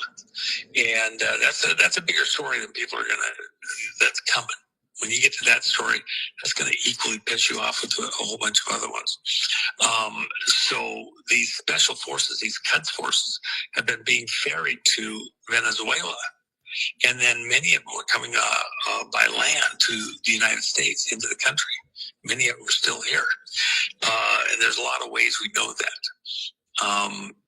One specific one of the aircraft had a fuel issue in a heavy weather situation. They had to go next door and land in Argentina. They couldn't land in Venezuela. When they did, the Argentine military took all of the people off the plane, photographed, documented everything else. They're all Quds forces, okay? And then put them back on the plane, refueled the thing, and sent it over to Venezuela. Well, even in interviewing some of the guys at the time, they weren't headed for Venezuela. They were headed for the U.S.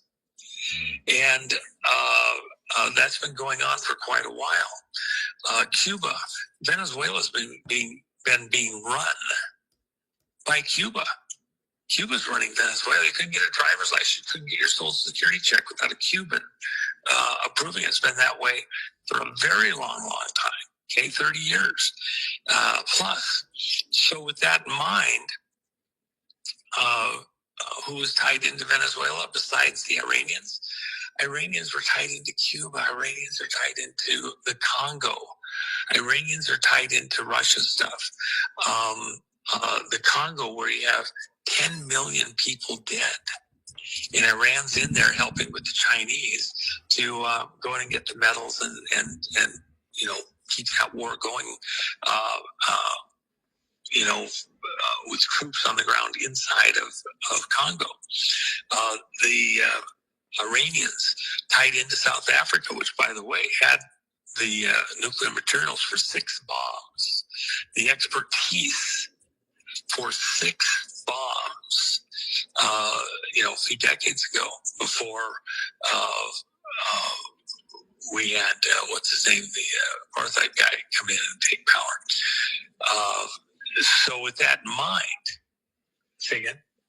Yeah, Nelson Mandela. I'm sorry, my wife was reminding me. And so they have a lot of technology, a lot of weirdness going on there. And Iran and Ramaphosa have been working together, exporting terrorism across Africa.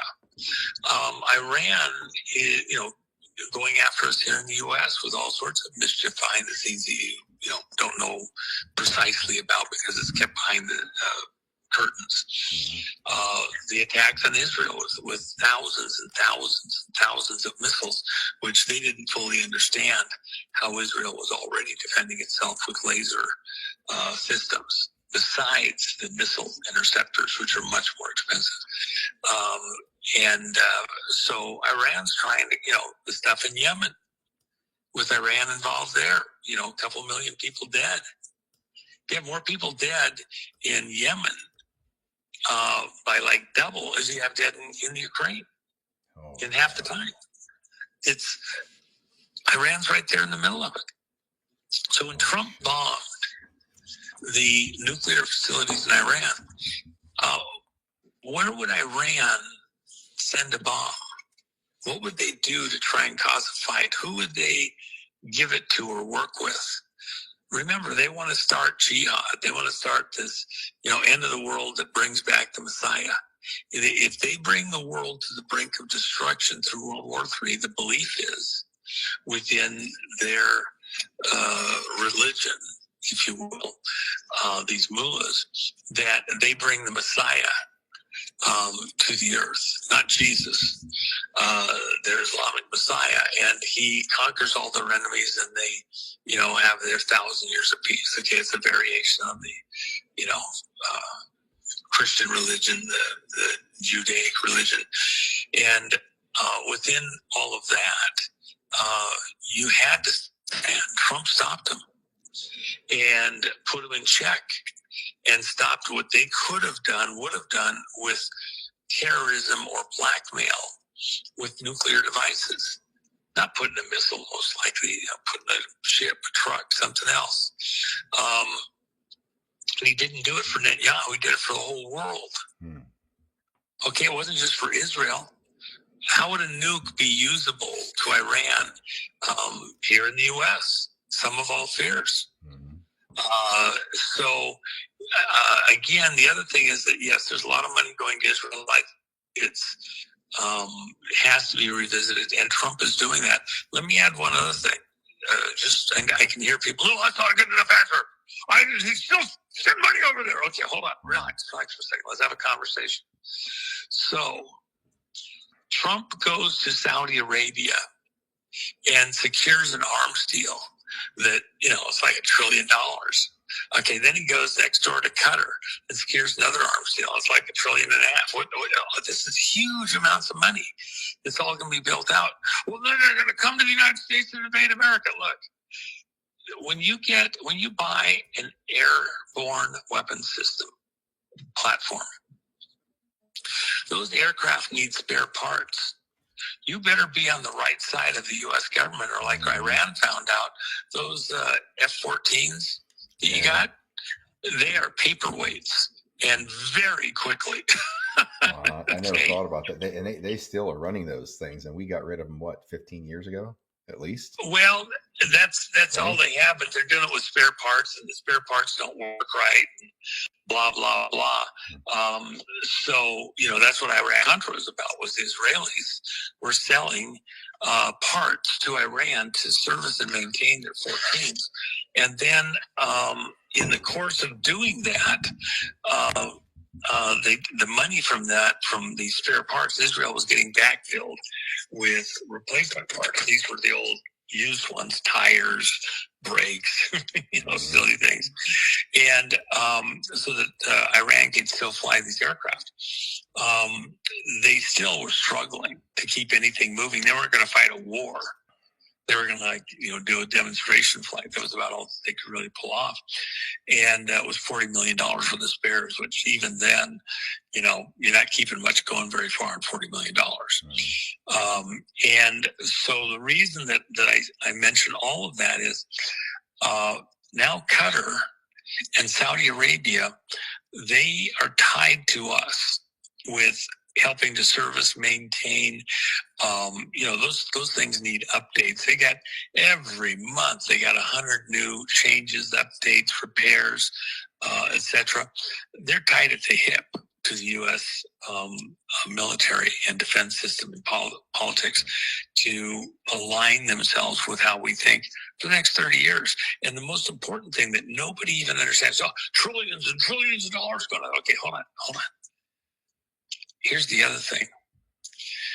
Saudi Arabia and Qatar were going all in on oil trades involving BRICS currency and not the dollar. And they backed off. Okay? They haven't gone in on the BRICS stuff. And so what's happened is that the BRICS now is very weak. Even the stuff going on in Brazil. Remember, BRICS is Brazil, Russia, India, and China trying to create their own currency to compete with the dollar. And there's two things Trump's doing during this administration. The most important things Trump intends to do. Number one, he's going to return an honest vote, honest weights and measures. Your vote is not going to be diluted by false votes, computer-generated dots and tittles, fake ballots printed in China, people that aren't U.S. citizens voting for you 2 and 3 and 20 times, okay? He's going to return honest elections to America. That's the most important thing. It's the hinge thing his entire life. That's why what's coming. And I told people the date's not right for it, so it didn't make sense to me. The 17th, it's a little bit later. He'll declare a national election emergency. And then probably he could do it at the same time. I think it's a couple of days later. He'll issue his executive order regarding elections, going to a hand count, paper ballot, 1 day vote, counted where cast, no ballots transported in the trunks of police cars or grandma's knitting basket, no central vote counting centers like Nevada and other places asked, no mail-in ballot, 1 day vote. That's coming. And timing is everything on announcing that and then doing first of all, in order to go clean the voter rolls up, you cannot do it legislatively. You cannot get it uniform across the country. There's companies that spent millions of dollars. I know a couple of the guys that did it to come up with systems to clean up the voter rolls, and they can tell you that they won't get 100%. Trump's going to force the states to set that aside, the counties, and then everybody that's going to vote has to re-register. Clean voter rolls. You'll have months and months to do it. You can even vote, register vote on vote day. And then you won't have these professional poll workers who run the polls and they train and they do it all spring and summer and fall. Now it's 1 day vote. You'll have volunteers who'll go out, they'll train a couple weeks before the election, make sure they've got it right. Other volunteers help set things up a day or two before. And then a 1 day vote. And it's going to be epic. And the cheat is not going to happen. You're going to actually get the people you voted for into office. That's what 2026 is all about. Trump's about to do that. The second thing, and there's a reason why I want to mention that's number one. Number two is he wants an honest vote and he wants honest money. And in order to get to honest money, he's going to move away from the Federal Reserve to Treasury. He's got a new Federal Reserve director that's coming shortly. He's going to announce that shortly. Powell's out. Powell wants to wait till May. It's not happening. And then we'll work with them while they bring down interest rates. But we're also going to start paying at some point our debts, including the Social Security, the Medicare, Medicaid, everything else with Treasury issued certificates, just like Kennedy had. Federal Reserve was around, but Kennedy started printing silver certificates. It was a receipt for real silver on deposit inside the U.S. Treasury system, not the Federal Reserve System. Juan, will that be the same thing this time around? I've seen some photos. One of my contacts this is a couple of years ago now, like 3 years ago. He was talking to some NSA generals, primarily because of a very large proposal, a studio proposal, multi-billion-dollar proposal on bringing, big studio operation, all faith-based films for like Rudy, Blindside, all those things that raise your vibration. And so he was introduced to one of these guys at a dinner party in Vegas, and they had a conversation, explained what the whole business model was about. And this general came back the next day and sat down and said, give me all the details on this. And when he was all done, showed him the entire 200-page compendium, said, this is what we're going to need on the backside to start putting out the material in the world that is, obviously good for humanity. But through the course of that time, there's 2 or 3 of these guys he had been in contact with, still is, I believe. But he was sending me some things, and he sent me, I don't know if these are renderings or real examples, but this was U.S. currency, the new U.S. notes. And I have them somewhere here. I may probably send them to you. But one of them showed John Kennedy on, Roosevelt's wife. What was her name? FDR's wife, Eleanor Roosevelt, was on one of them. Tesla was on one of them.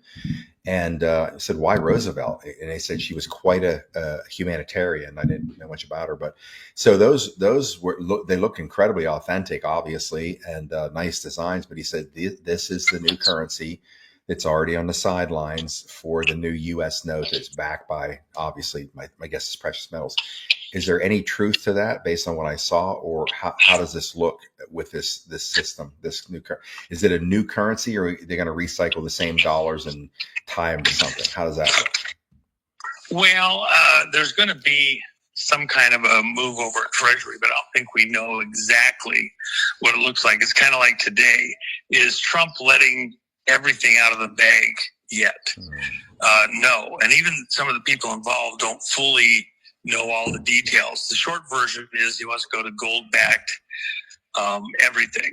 And so unlike a reserve note, which is just a fiat note, it has nothing backing it. You can't go to the Federal Reserve, the bankers, and get anything of value for it, silver or gold. The Treasury certificate is not a note. It's not a promissory note. It is an actual receipt. So when you have a silver certificate, go look online, look at a silver certificate. It has a number, and it ties literally to a pallet of cash, of silver. Okay, and they can only print so many of them for the silver that's sitting there, silver or gold. Oh, there's a spider trying to get in my truck. There we go. All right, he's toast. He was a nice spider, I'm sure, but he's not a spider wanted on me. So they will tie it to specific gold and silver in stock on pallets that makes what you have when you have a Treasury certificate, a receipt that you can exchange for real gold or silver.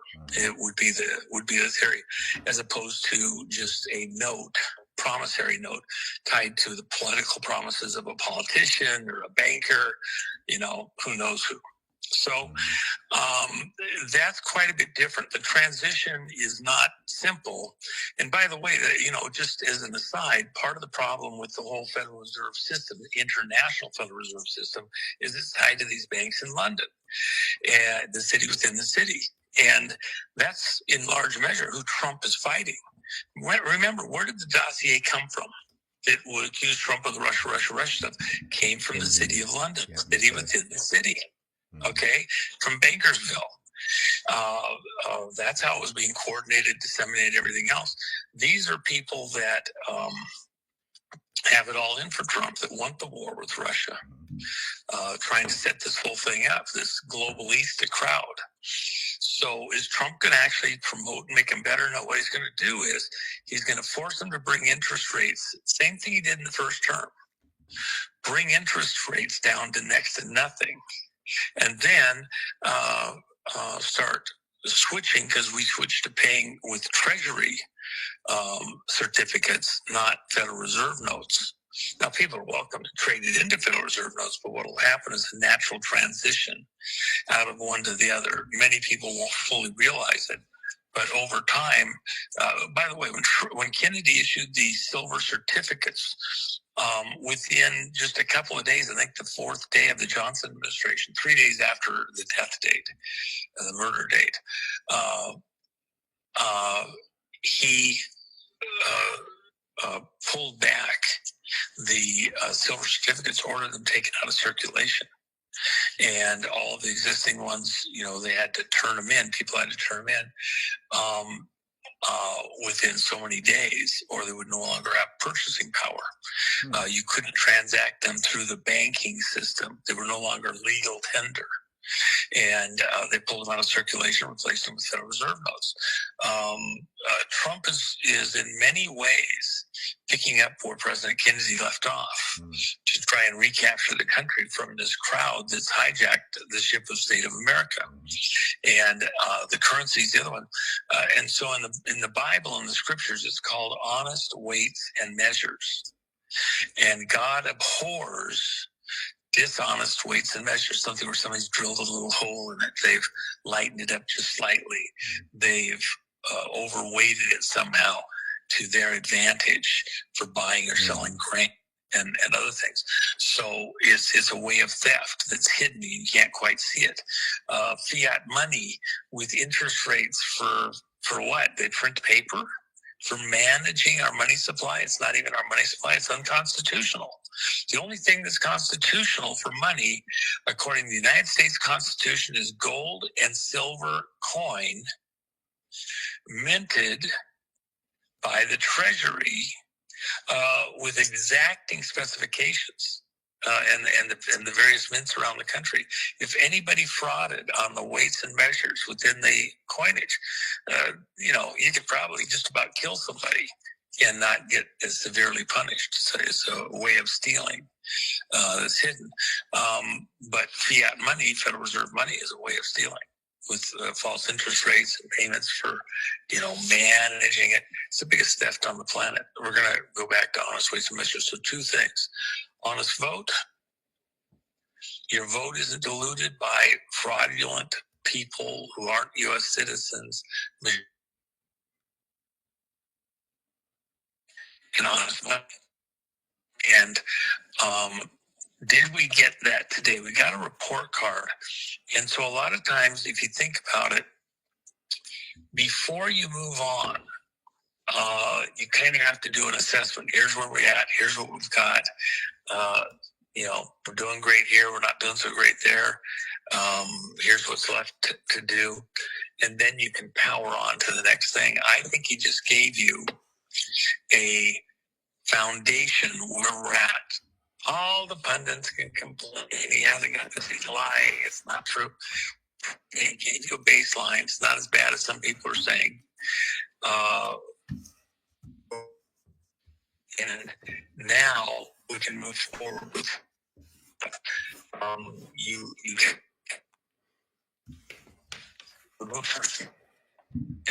and I think that's where we're at. He's gonna and in the meantime, he snookered a bunch of people to react, talk, step forward in ways that just plain aren't what's going on, and just let them trip over their coattails and their shoelaces and everything else. Does that click for you?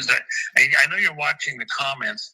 Yeah. Are the people there in the comments? Is that clicking for people, or does it sound like I'm not on it? No. They people continue to ask questions about when it comes to the financial side of things. You got this cast of characters. Obviously, I grabbed a copy of Silver Notes, what they look like. I actually dropped it in your text too.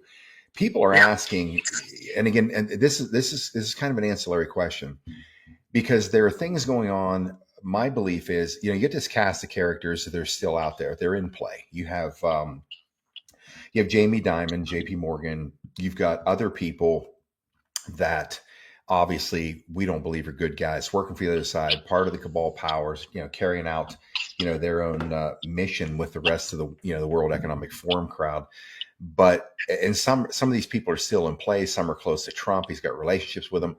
I think that the general question is, are these people captured and working, let's just say working off their due, following along with whatever deal they may have cut to make this transition in the world seem natural? And you and I both know that it can't be cataclysmic change, because there'd be too much chaos in the world and social service breaking down, people going crazy.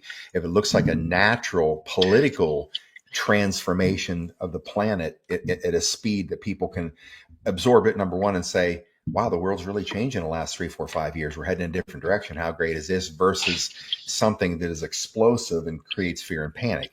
That makes sense to me, because I think that's what our back channel intelligence operators gave us years ago. But I do have to ask if you have any information like that. There's somebody like Jamie Dimon now working his part of the plan that he's forced to work to cut a deal for himself, and some of these other guys that surround Trump. Well, let me kind of comment. I want to answer that directly. But before I get there, let me just give you a little something that happened. I was dealing with a person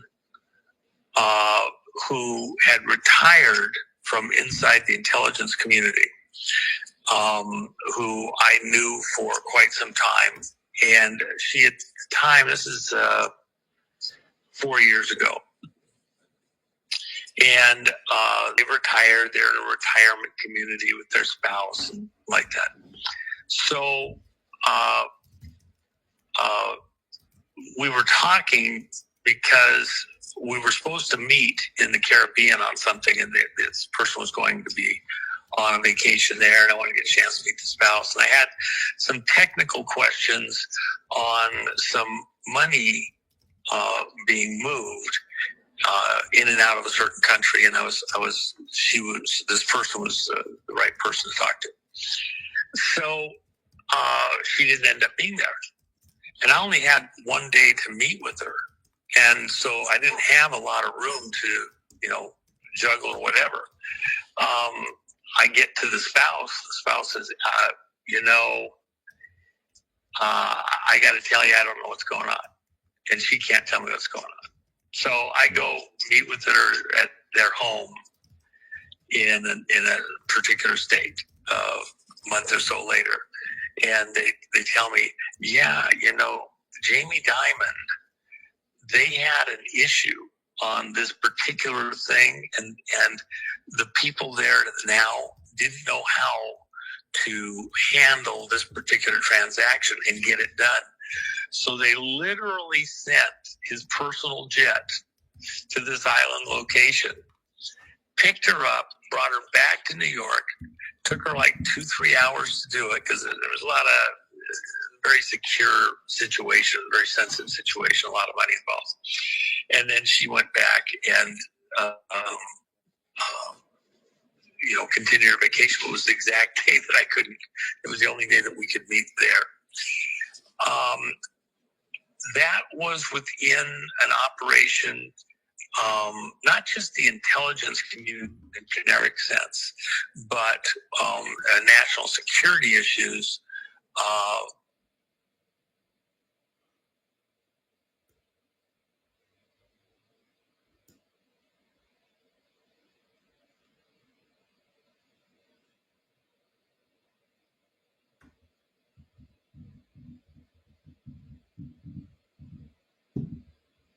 Waiting. We lost him. We'll hang out for a minute because I suspect he will call back unless he's in an area where we can't find him. I'm looking in here, a couple things I see folks dropping in here. I'll just answer till he comes back. Somebody, when we were talking about silver certificates, and I pulled those up, had Lisa put them up on the screen. Those were ones that I pulled off of, I don't know if those are from back in the Lincoln era, or if they were back in the JFK era. The president who was on there, I thought it said McKinley, but it doesn't look like McKinley. Maybe it is. It's kind of, that'd be the Treasury Secretary. Here's one. Bring it back. Get your coffee? I was moving and I went to change cell sites, dropped it. So let me just share this quick story. So you have to think about what was going on here. Was he doing this as an intelligence community person? No. Was he doing something that factions of the intelligence community were involved with? I wouldn't call it where he was directing something, but he was certainly within his role, filling a role that was on behalf of something that, our government wanted done, and was doing it through a private, banking operation, chosen operation to complete this situation, and do it in such a way that it met international law, known, trusted, people and all that. But at that level, in that community, you almost can't function unless you have certain connections, relationships, agreements. Most of the people at that level are in some kind of an arrangement with senior executive service. And so all of that to say, do I put Jamie Dimon, is he James Bond? No, he is not. Is he directly employed by the U.S. government? Well, SES is continuity government, and there's probably something there. I don't know that specifically, but it's a pretty good guess that there's some kind of agreement relationship there from that position. Most all of the players at that level have to, because you're at a key choke point, and on a moment's notice, say tracking terrorists with money transferring wherever, you've got to have not just the lead person like that, but a number of staff at key positions you can call in on a moment's notice to help in, say, an anti-terrorism tracking something or other operation. And some of it's not as clear cut as you might think. I mean, my person is, on one vacation that they haven't taken for years. And that's the one time they're not able to go to a secure location readily, easily, and help. They're supposed to be retired, but they're still getting called in. Why? Because serious shit is taking place right under your noses. You have no idea. They're following you for, a few dots and tittles on the computer screen to make sure you're not funding terrorism. The reality is, it's just like Scott Bennett was found and was talking about, and they didn't like that. The huge amounts of money that were being laundered through big banks, UBS being one of the worst, funding terrorism. And what was it tied to? It was tied to CIA. It was tied to other intelligence operations, military, investigative, including FBI, and other countries, MI5 and 6 and other things. He tracked all that. He wrote books about it, and it's very true. It's happening right in plain sight. So now let me come back. Jamie Dimon is as inside gets. He knows as much as anybody out there on the planet knows. Does he know what Trump's going to do next? No. Does he have some thoughts and ideas what Trump might do next based on their next? Yeah. But does he know? No, he believes he knows. He doesn't know. No. Okay. Is Warren, to interject a real quick question, are guys like him, do they understand? I mean, is there writing on the wall for them, and they're just seeing what moves are being made that ultimately are going to change their world too? Or they're just in a chess game. They don't know that their demise is at hand. Well, let me help everybody a little bit here. I think some of these players, you think they got to be taken out just because they've done stuff. Look, if you went to Patrick Byrne or even myself at certain times in the things that we've done, if you just looked at the level, what was visible or learnable or knowable at one precise moment in time, you'd say, total bad guy. This is bullshit. When you're in that world, you're fully into precisely what you have to do, the part you're playing, etc. There's layers that may be hidden. I mean, that's war. War is about illusions and deceptions in order to gain an advantage. Look like you're one place and weak, be another place and be strong. And so with somebody like Dimon, yes, he has to be a player. You didn't get there without being a player, okay? And he's in the club. But not everybody that's in the club is bad, or even if they're kind of whatever, it's the game at that level. It is the game at that level. It's just the way it is. So, should he go be strung up because of stuff he's been involved in? Somebody had to do it, and the country's role and all that.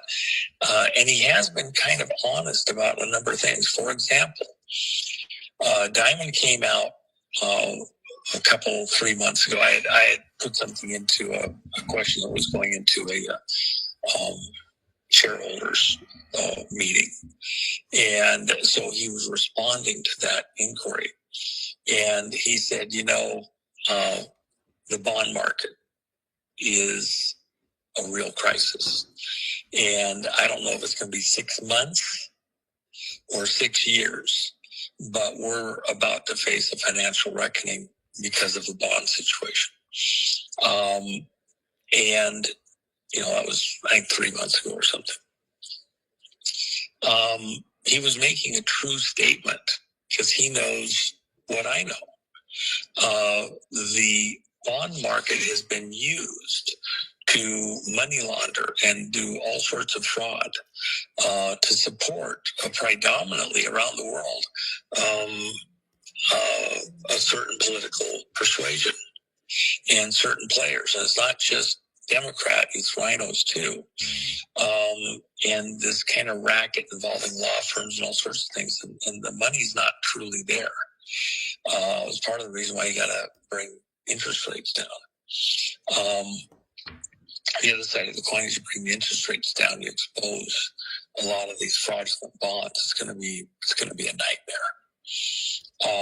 With that in mind, he spoke a true statement. Anybody investing needs to look at their bond exposure and run, not walk, to the nearest exit. And most people that have it's grandmas, it's people who need that money every month because it's insurance money to keep them alive or something.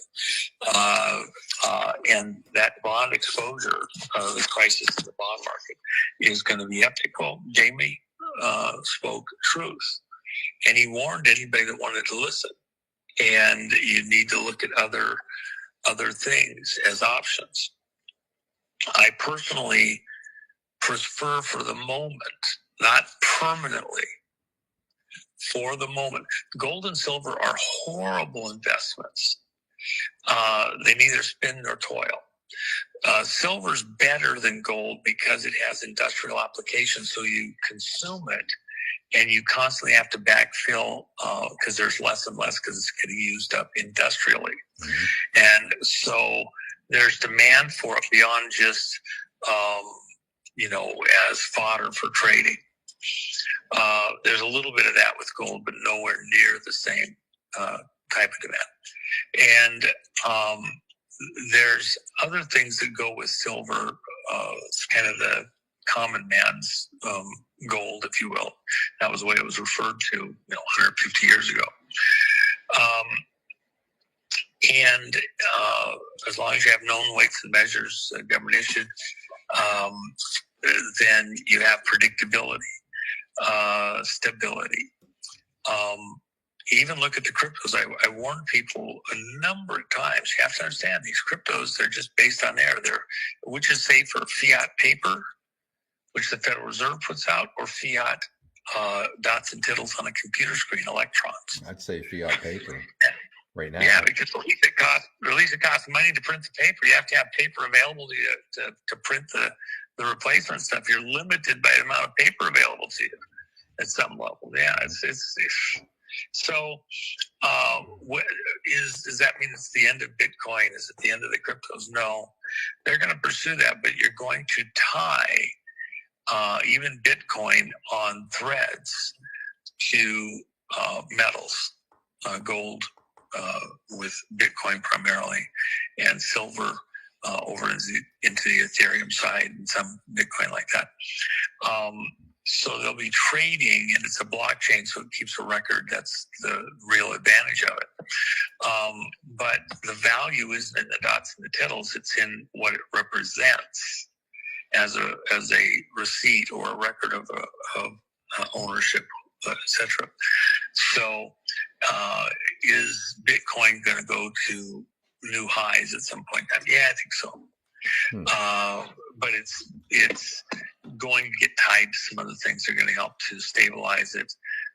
into what amounts to a stablecoin type of environment. Well, since you brought up crypto, let me ask you a question, because this has been this kind of, I don't know, loosely flying narrative for the last 5 years on crypto that, I know people that own, a good amount of, a few guys that own a couple, a fair amount of XRP, and they all think that they're going to be billionaires, like literally overnight. I've seen different things on XRP. I've seen the Citicorp, CEO of Citicorp talking about that. You've got, what's his name? Garlinghouse meeting with Trump right after the election twice. You hear everything about the Ripple platform eliminating Swift, all these things that are coming out that sound really enticing on, these type of cryptos. I've never owned any until, I don't know, probably last fall. Somebody encouraged me to buy a little bit, so I did. But is there any truth to this when it comes to cryptocurrency, that something like XRP is going to be like the next monster, like Bitcoin was, and that people are just going to make untold wealth because they invested in this stuff early when it was dirt cheap? Well, I've got friends that are pushing hard on the XRP and like that, and I've spoken with them very directly and with audiences. XRP has a ability to do minute transactions very costly, very effectively, securely, etc. So it is in a lead position. There's no question about that. And if you look at the potential volume of transactions across the planet, and it being adopted, yes, you could make fantastical sums of money with it. This moment in the crypto community is similar to the moment some of the older of us remember with the early credit cards in the 70s and 80s. Okay. Early 70s and mid 80s and all that. So you would look on your credit card and you would see that it had different things: Discover, Axel, XL, different trading things that were where their money was being traded within, say, the SWIFT system. If you wanted to go to a bank or to a store or to a gas station, you would have to look, and it would say, have something on the door that they accept, cards based on Discover, XL. And there was about half a dozen primary ones. As it got on, there was like a dozen, and it got hard to tell which one was a bank, and you got, stuff coming online all the time. So at the end of the day, they all got merged. You don't see that on your card anymore. Why? Because they all got bought up and merged into one thing.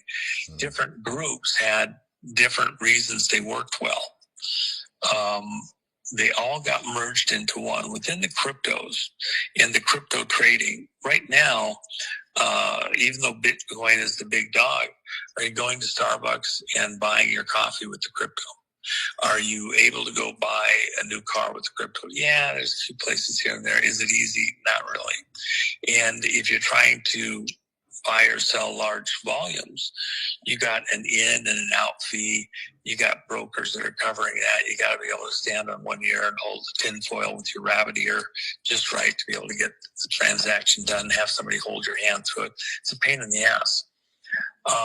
As that moves along and gets more refined, which is what they believe will happen with the XRP and with some of the bigger trading stuff, the big stock market trading groups like that it will become more normalized and move from a very out at the edge thing to common. I remember, I'm far enough back to remember into the 60s when credit cards were not, they weren't there.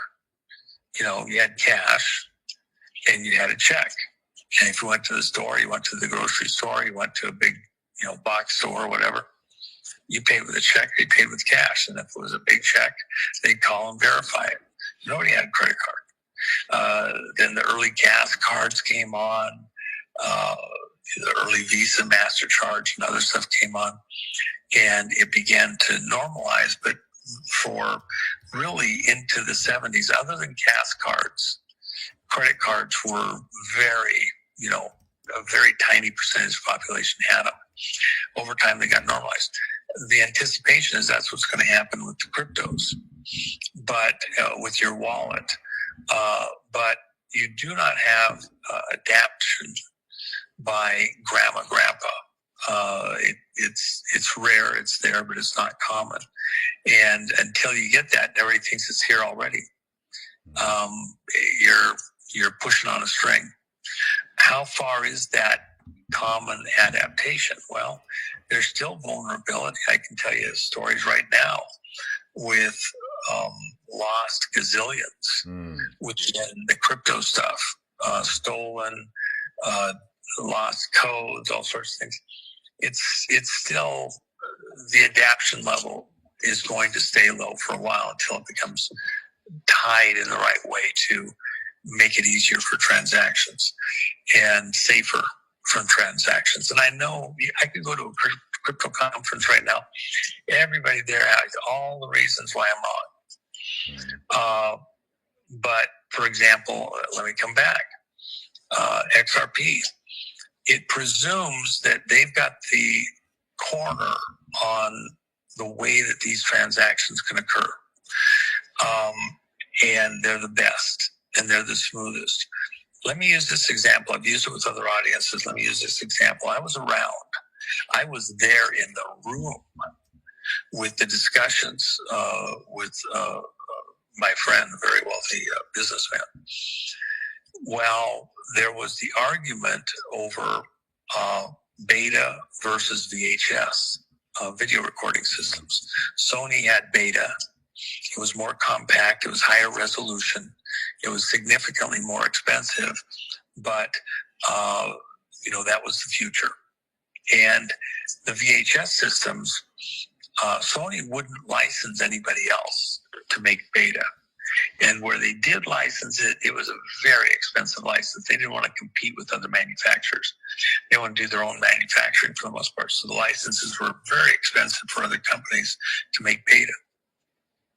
They also wanted to make all the money on the videotapes, not just the videotape that was raw, unrecorded on, but also on the videotape that was, had movies and things like that they saw the future was going to be there. Now, in the early mid 70s, as home recording systems came online, I was there 3/4 inch. The tapes are $25 a piece. It's just, and then RCA came out with the 1/2 inch, and it was VHS, and it was cheaper. The tapes, came down to like $15, $16. The recorders were still like $2,000. These recorders, in today's dollars, that'd be like a $5,000-$6,000 device or more. Okay, compared to people's income. At the time that these recorders were $29.99, and then they brought them down to $19.99. $1,999. I could go to the Ford dealership and buy a 3-year-old T-Bird for the same money. And it was a good car. And it didn't have huge miles on it, because I actually did. What year was that one? Roughly? I got a I got a 67 or 8 T-Bird with the suicide doors, had a 429 in it. It was a color I'm not real happy with and never ever have really liked exactly, but I've had a few of them and they grow on you. And it was a green. I wanted a turquoise, but it happened. This was for sale. The price was right. That's that green one, turquoise. It's that green metallic. Oh my gosh! But the price was right. I gotta tell you the story. My dad, the general, the cars that he bought always had the craziest colors. I remember a Comet that he bought was probably in the 60s, and it was a deep purple, like a grape purple.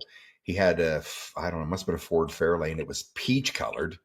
And then there's a couple others. I'm just thinking, in fact, he bought a Thunderbird in 77, and it was a cream colored Thunderbird. And that's when they had the short ass end and a real long, front end, long hood and all that. Is a 2-door, I believe. Yeah, it's 2-door. He had a Thunderbird. I think he put 10,000 miles on. put it in the garage, had it sitting on wooden blocks so the tires wouldn't touch the gravel ground.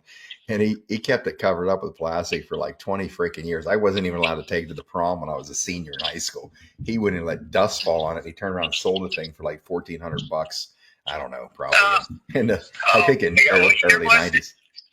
What year was it? It was a 77. Mint, gosh. I'm telling you, brother, this sucker looked like it still was on the showroom. That's how my dad kept care of everything.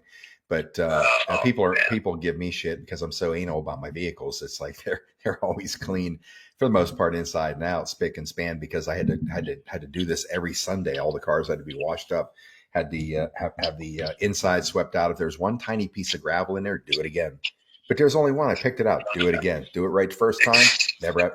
I went through that shit for 18 years. Went to boot camp. But anyways, so no matter, you're so messed up. Exactly. Now I can explain myself to my audience. Like, okay, now I get it. They see me like rubbing a little piece of fuzz off my camera here, sitting there because I can see it's blocking the view a little bit. Like, geez, Scott, give it a break. Anyways, that 77 Thunderbird was a beautiful machine that I never got to drive in my life. Oh my God! Well, actually, I'm thinking about one of my favorite cars that I would buy. I would buy it today if I saw it. Was one I said I never want to own green. I just hated the green, but I get to get by whatever. I thought it was okay. It's better, but I wasn't going to keep it. Was a 74 Montego. Is it 73 or 74? I have to think about it for a second, but I think it was 74. Might have been 73. So it was kind of what I called a seafoam green, and it had a dark green vinyl top. And then it was another thing. I hated four doors, but that particular car, the back door was kind of hidden in the way that the body lines were. And so it was a four-door Montego. And then it had absolutely the most beautiful cloth interior in it that was better than you'd find even in some of the upline cars like the Lincolns like that. It looked like a caddy that I had that had this kind of a this squirrely little, I forget what they call it, kind of a print to it, but it was very high quality, with a bench seat that had the fold down in the middle. Such a fun, comfortable car, and had a 351 in it. I drove the tires off that car, and the color grew on me. And if I saw one today, I'd buy it in a heartbeat. I mean, if it was in good shape, I don't want to buy a shot. It'd be hard to find because it's not a super hyper collector. I just have lots of fun memories with it. And then the other thing, before we go back to the story in the VHS and beta, you were talking about the colors on these cars. I had a orange, burnt orange 57 Volkswagen with a Porsche engine in it that was 13 seconds in the quarter mile, bias tires in the back, radials on the front. The thing would do 125 miles an hour. It was a absolute rocket ship that this guy had built, and I got a fairly good deal. And it had a roll bar in it. You couldn't even see the roll bar because it had a split window, so the center of the roll bar in the back came down on the split window, and you had to look at it twice to see it was in there. And it had the glass covers for the headlights for these to keep rocks out for like a Baja race or something like that. I just thought it was the coolest looking car in the world. I remember getting that. It had Porsche. Actually, weren't Porsche. They were a racing seat that was being used by Porsche in some of the cars for the guys that were doing it. So it was a high-end molded racing seat, a pair of racing seats in it that didn't fold forward. It was so no back seat. The thing. It was an epic car. This burnt orange. And at the same time, I had two Ford Sunliners, a 55 and a 56. Well, at the time, Ford had this orange that was kind of a little bit almost of a pumpkin orange, but it wasn't super harsh bright. It was kind of a soft tone. And then the other one, the 55, was this closer to a pinkish, but in those days, real intensity in the color was very expensive. To get a real red was very hard. They charged extra for it, and same thing with copper, because the pigments were so expensive. So I remember I was so proud of my 56. It was such a cool car. It was, epic and convertible and everything like that. And I had it at a location, and I was coming out somewhere, a store or something like that. And I saw a gal that I knew from school. And as I'm, walking back to my car, she says to her friend that's with her, "Oh, that is titty pink." What? Titty pink? I was so, my face was so red, you have no idea. And I was afraid to take it out of the garage after that, okay? It wasn't pink, it was salmon orange kind of a color, okay? And so then I actually had my other car out. I actually didn't want to drive the car for a little bit because I was embarrassed. And I'm driving the other one that's got this kind of a pinkish tone to it. That's, this soft color. And white, and doggone if I'm not somewhere, and she pulls in the gas station where I'm at, and she's got some friends with them, and says, "That's a different color of titty pink." I'm like, what can I do? I didn't want to sell the cars, but I didn't. I actually sold one, but not the other one later. But those colors, to this day, I go to a car show and I see those Fords in those colors, and I'm like, oh my gosh, I don't want to hurt somebody's feelings. That's why I buy blue, green. I don't want to say, well, it's alien green. Titty green or something, but anyway. I found out. Rihanna might say something that then she's not happy. We can witch her somebody to show up. But anyway, so going back to the VHS, and I've got to flip to here momentarily. So let me just finish this one thought. Beta was a higher quality system that Sony had. The recorders were smaller, the tapes were smaller, they were more expensive, but they purported to be the future of video recording. And they didn't want to give it away to anybody. They were so proud of it, they didn't want anybody else manufacturing this Sony product with Sony TVs, highest everything. But shoot, most people just want to spend that money. And VHS was lower resolution. The tapes were a little bit bigger, but the tapes were half the price of Sony's tapes. And people were recording their own shows. At that time, back in the mid-'70s, you didn't have tapes that you could buy legally that had shows on. You could get pirated ones where they went into the theater and filmed it with a camera, and it was a lower quality tape of The Godfather, or porn tapes or whatever, but you weren't getting, high quality tapes. There wasn't, the tape rental places yet. And Sony lost the video recorder war. And here's why. At that time, the TVs were only receiving a broadcast signal that was about 250 lines per inch. Sony was recording on their recorders at, just under 500. Very high quality, but you weren't even getting that from the broadcasters, and that wasn't going to change. That didn't change till we went to digital 15, 20 years ago on the broadcast. That was still analog days all the way up until 15, 20 years ago. Sony was selling a higher quality recorder, but the TVs didn't have high definition yet. We're going to be having it in a few years. They're selling you a product 5 years ahead of its time. But when it gets here, you'll still have your... People, the prices on recorders kept dropping and dropping. My buddy said, I'm going to bring the price of video recorders under $500. That's when they were $3,000. You watch. And he put the focus on VHS because Sony wouldn't license other manufacturers. He helped to get dozens. The technology for VHS was developed by JVC. And then they sold it to RCA, licensed RCA to do it. JVC made so much money on tiny profits but everybody building them. And so Sony wasn't competing with JVC. Sony wasn't competing with RCA. Sony wasn't competing with Magnavox. See if anybody remembers that name anymore.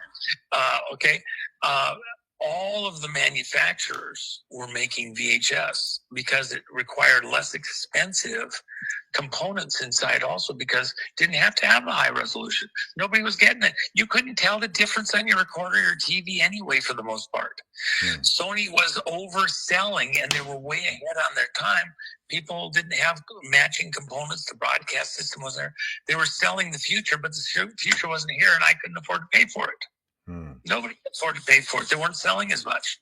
So then I come back to what happened. By the time that the TVs reached a level that was what Sony was capable of actually working with the beta system, we went to discs. Yeah, that's right. Okay, we went to other systems, and then simultaneously we were doing all sorts of cartridges and other things that people want to do. The beta system, what they did is they got it mandated in Europe and tied to a lot of their systems to where, you could really only sell the beta systems. They paid off a bunch of politicians is what really happened. And now they were competitive with VHS because of all the ways that they, did their trade stuff into Europe. Paid off literally a bunch of politicians.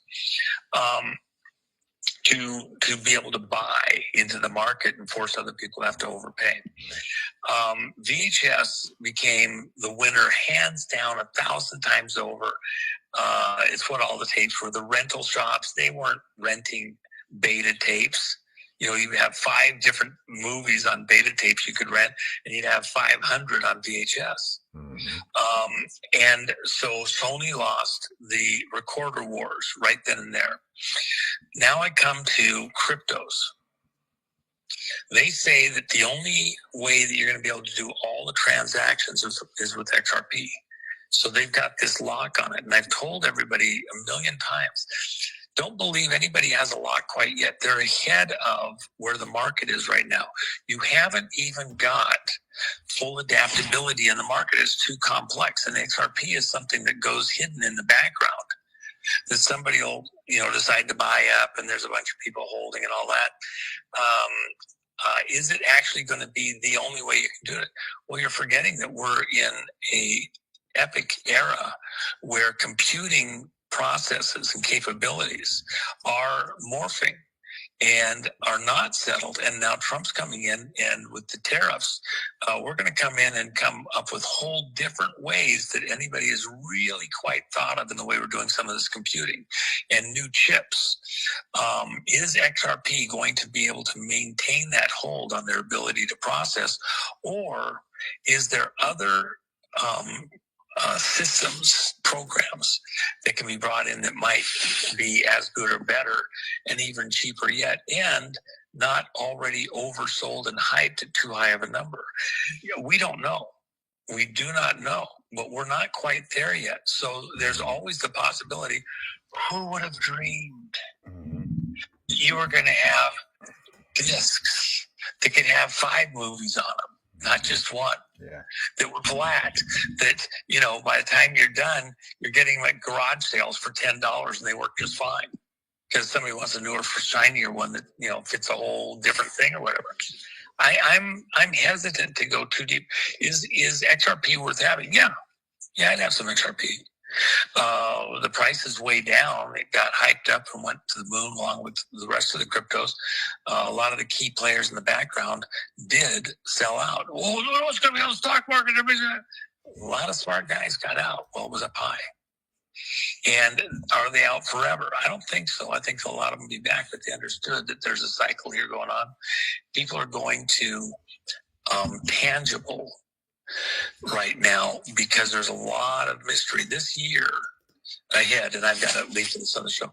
This year ahead, it has so many bends and twists in it. People have not even. Trump gave you a baseline for a reason.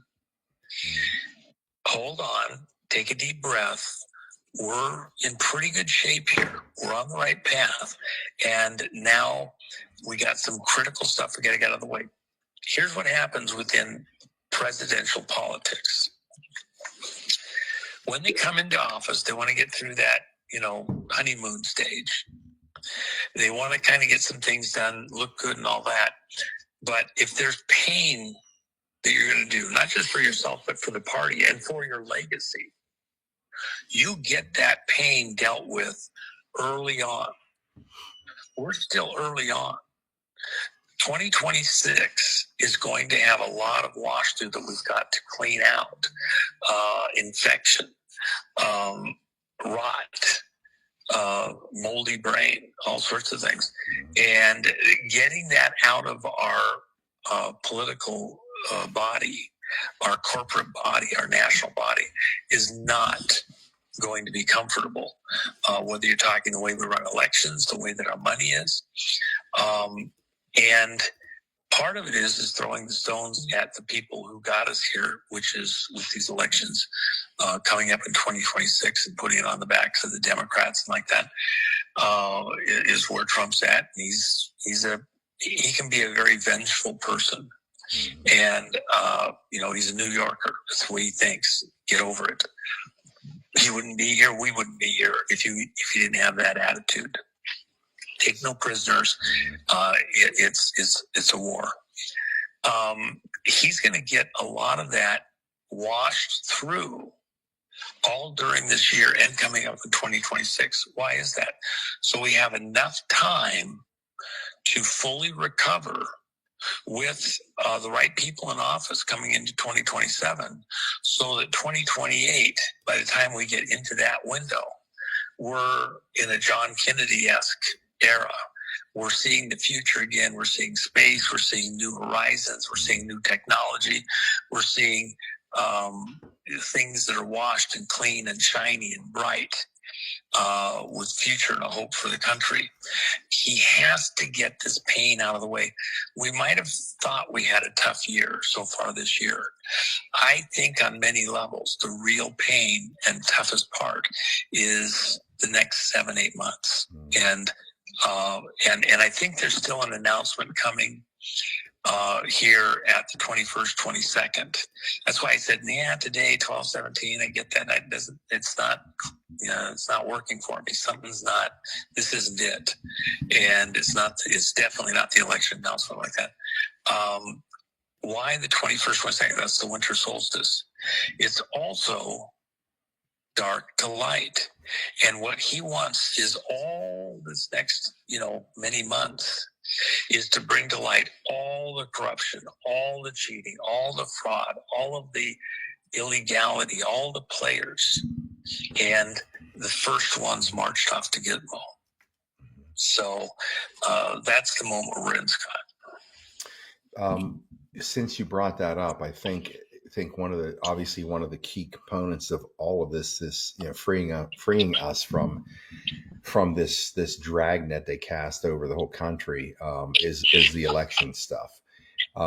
Obviously, the main topic of conversation with the elections and criminal activity, putting people like Tina Peters behind bars, that certainly has to be rectified. Obviously, I guess we probably need an update on where we are with her. You and I talked about that earlier today, where we are with the Tina Peters situation. What is the likelihood that she's safe and she's going to be okay and she's going to get out? Well, we complained about her situation so many times.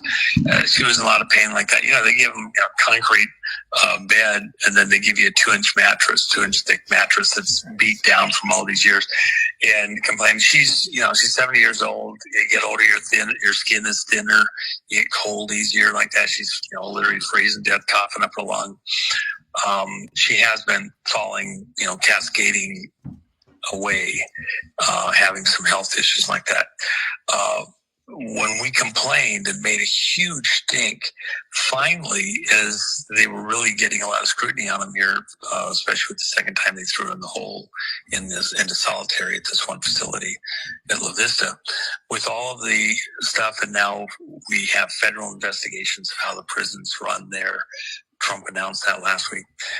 They went in the closet, dug down deep, and finally found a 4-inch thick mattress and gave Tina the 4-inch thick instead of the 2-inch thick.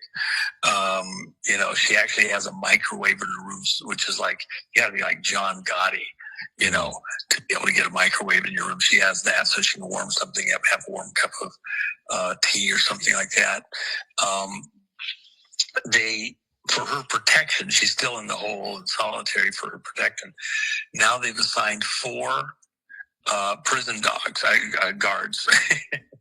They're like the Doberman, the German Shepherd, the Pit Bull, and they've got these 4 guards assigned to her. She walks anywhere, she's on all 4 sides.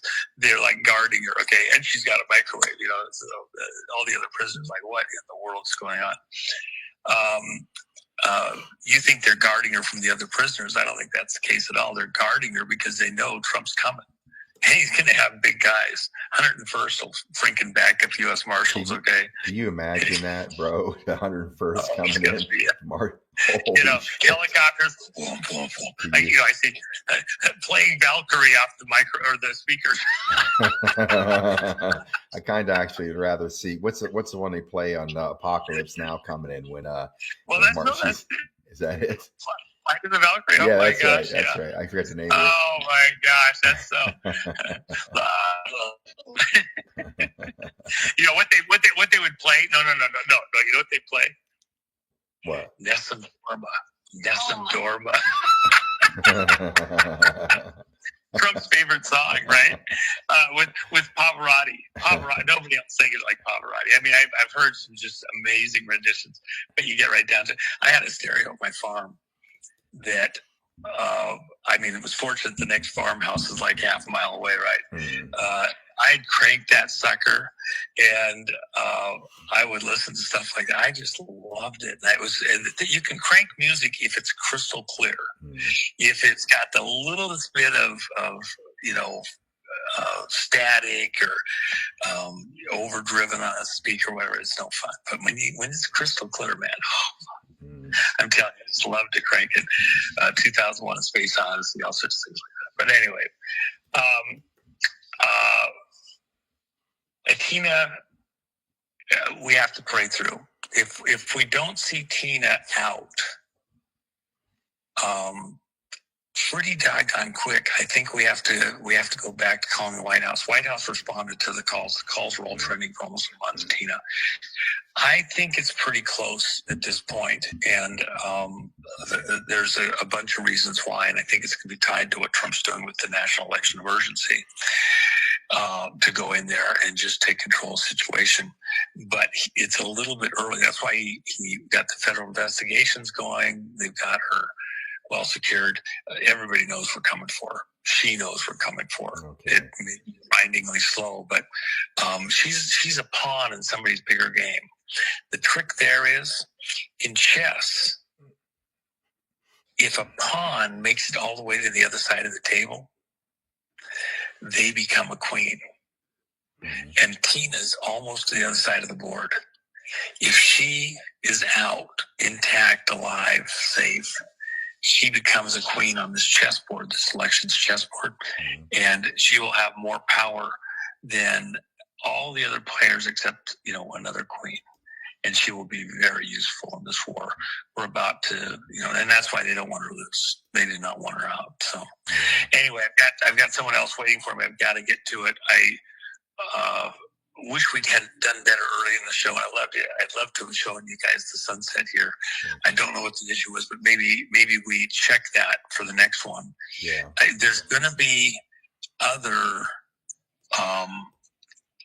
talks to the country coming shortly.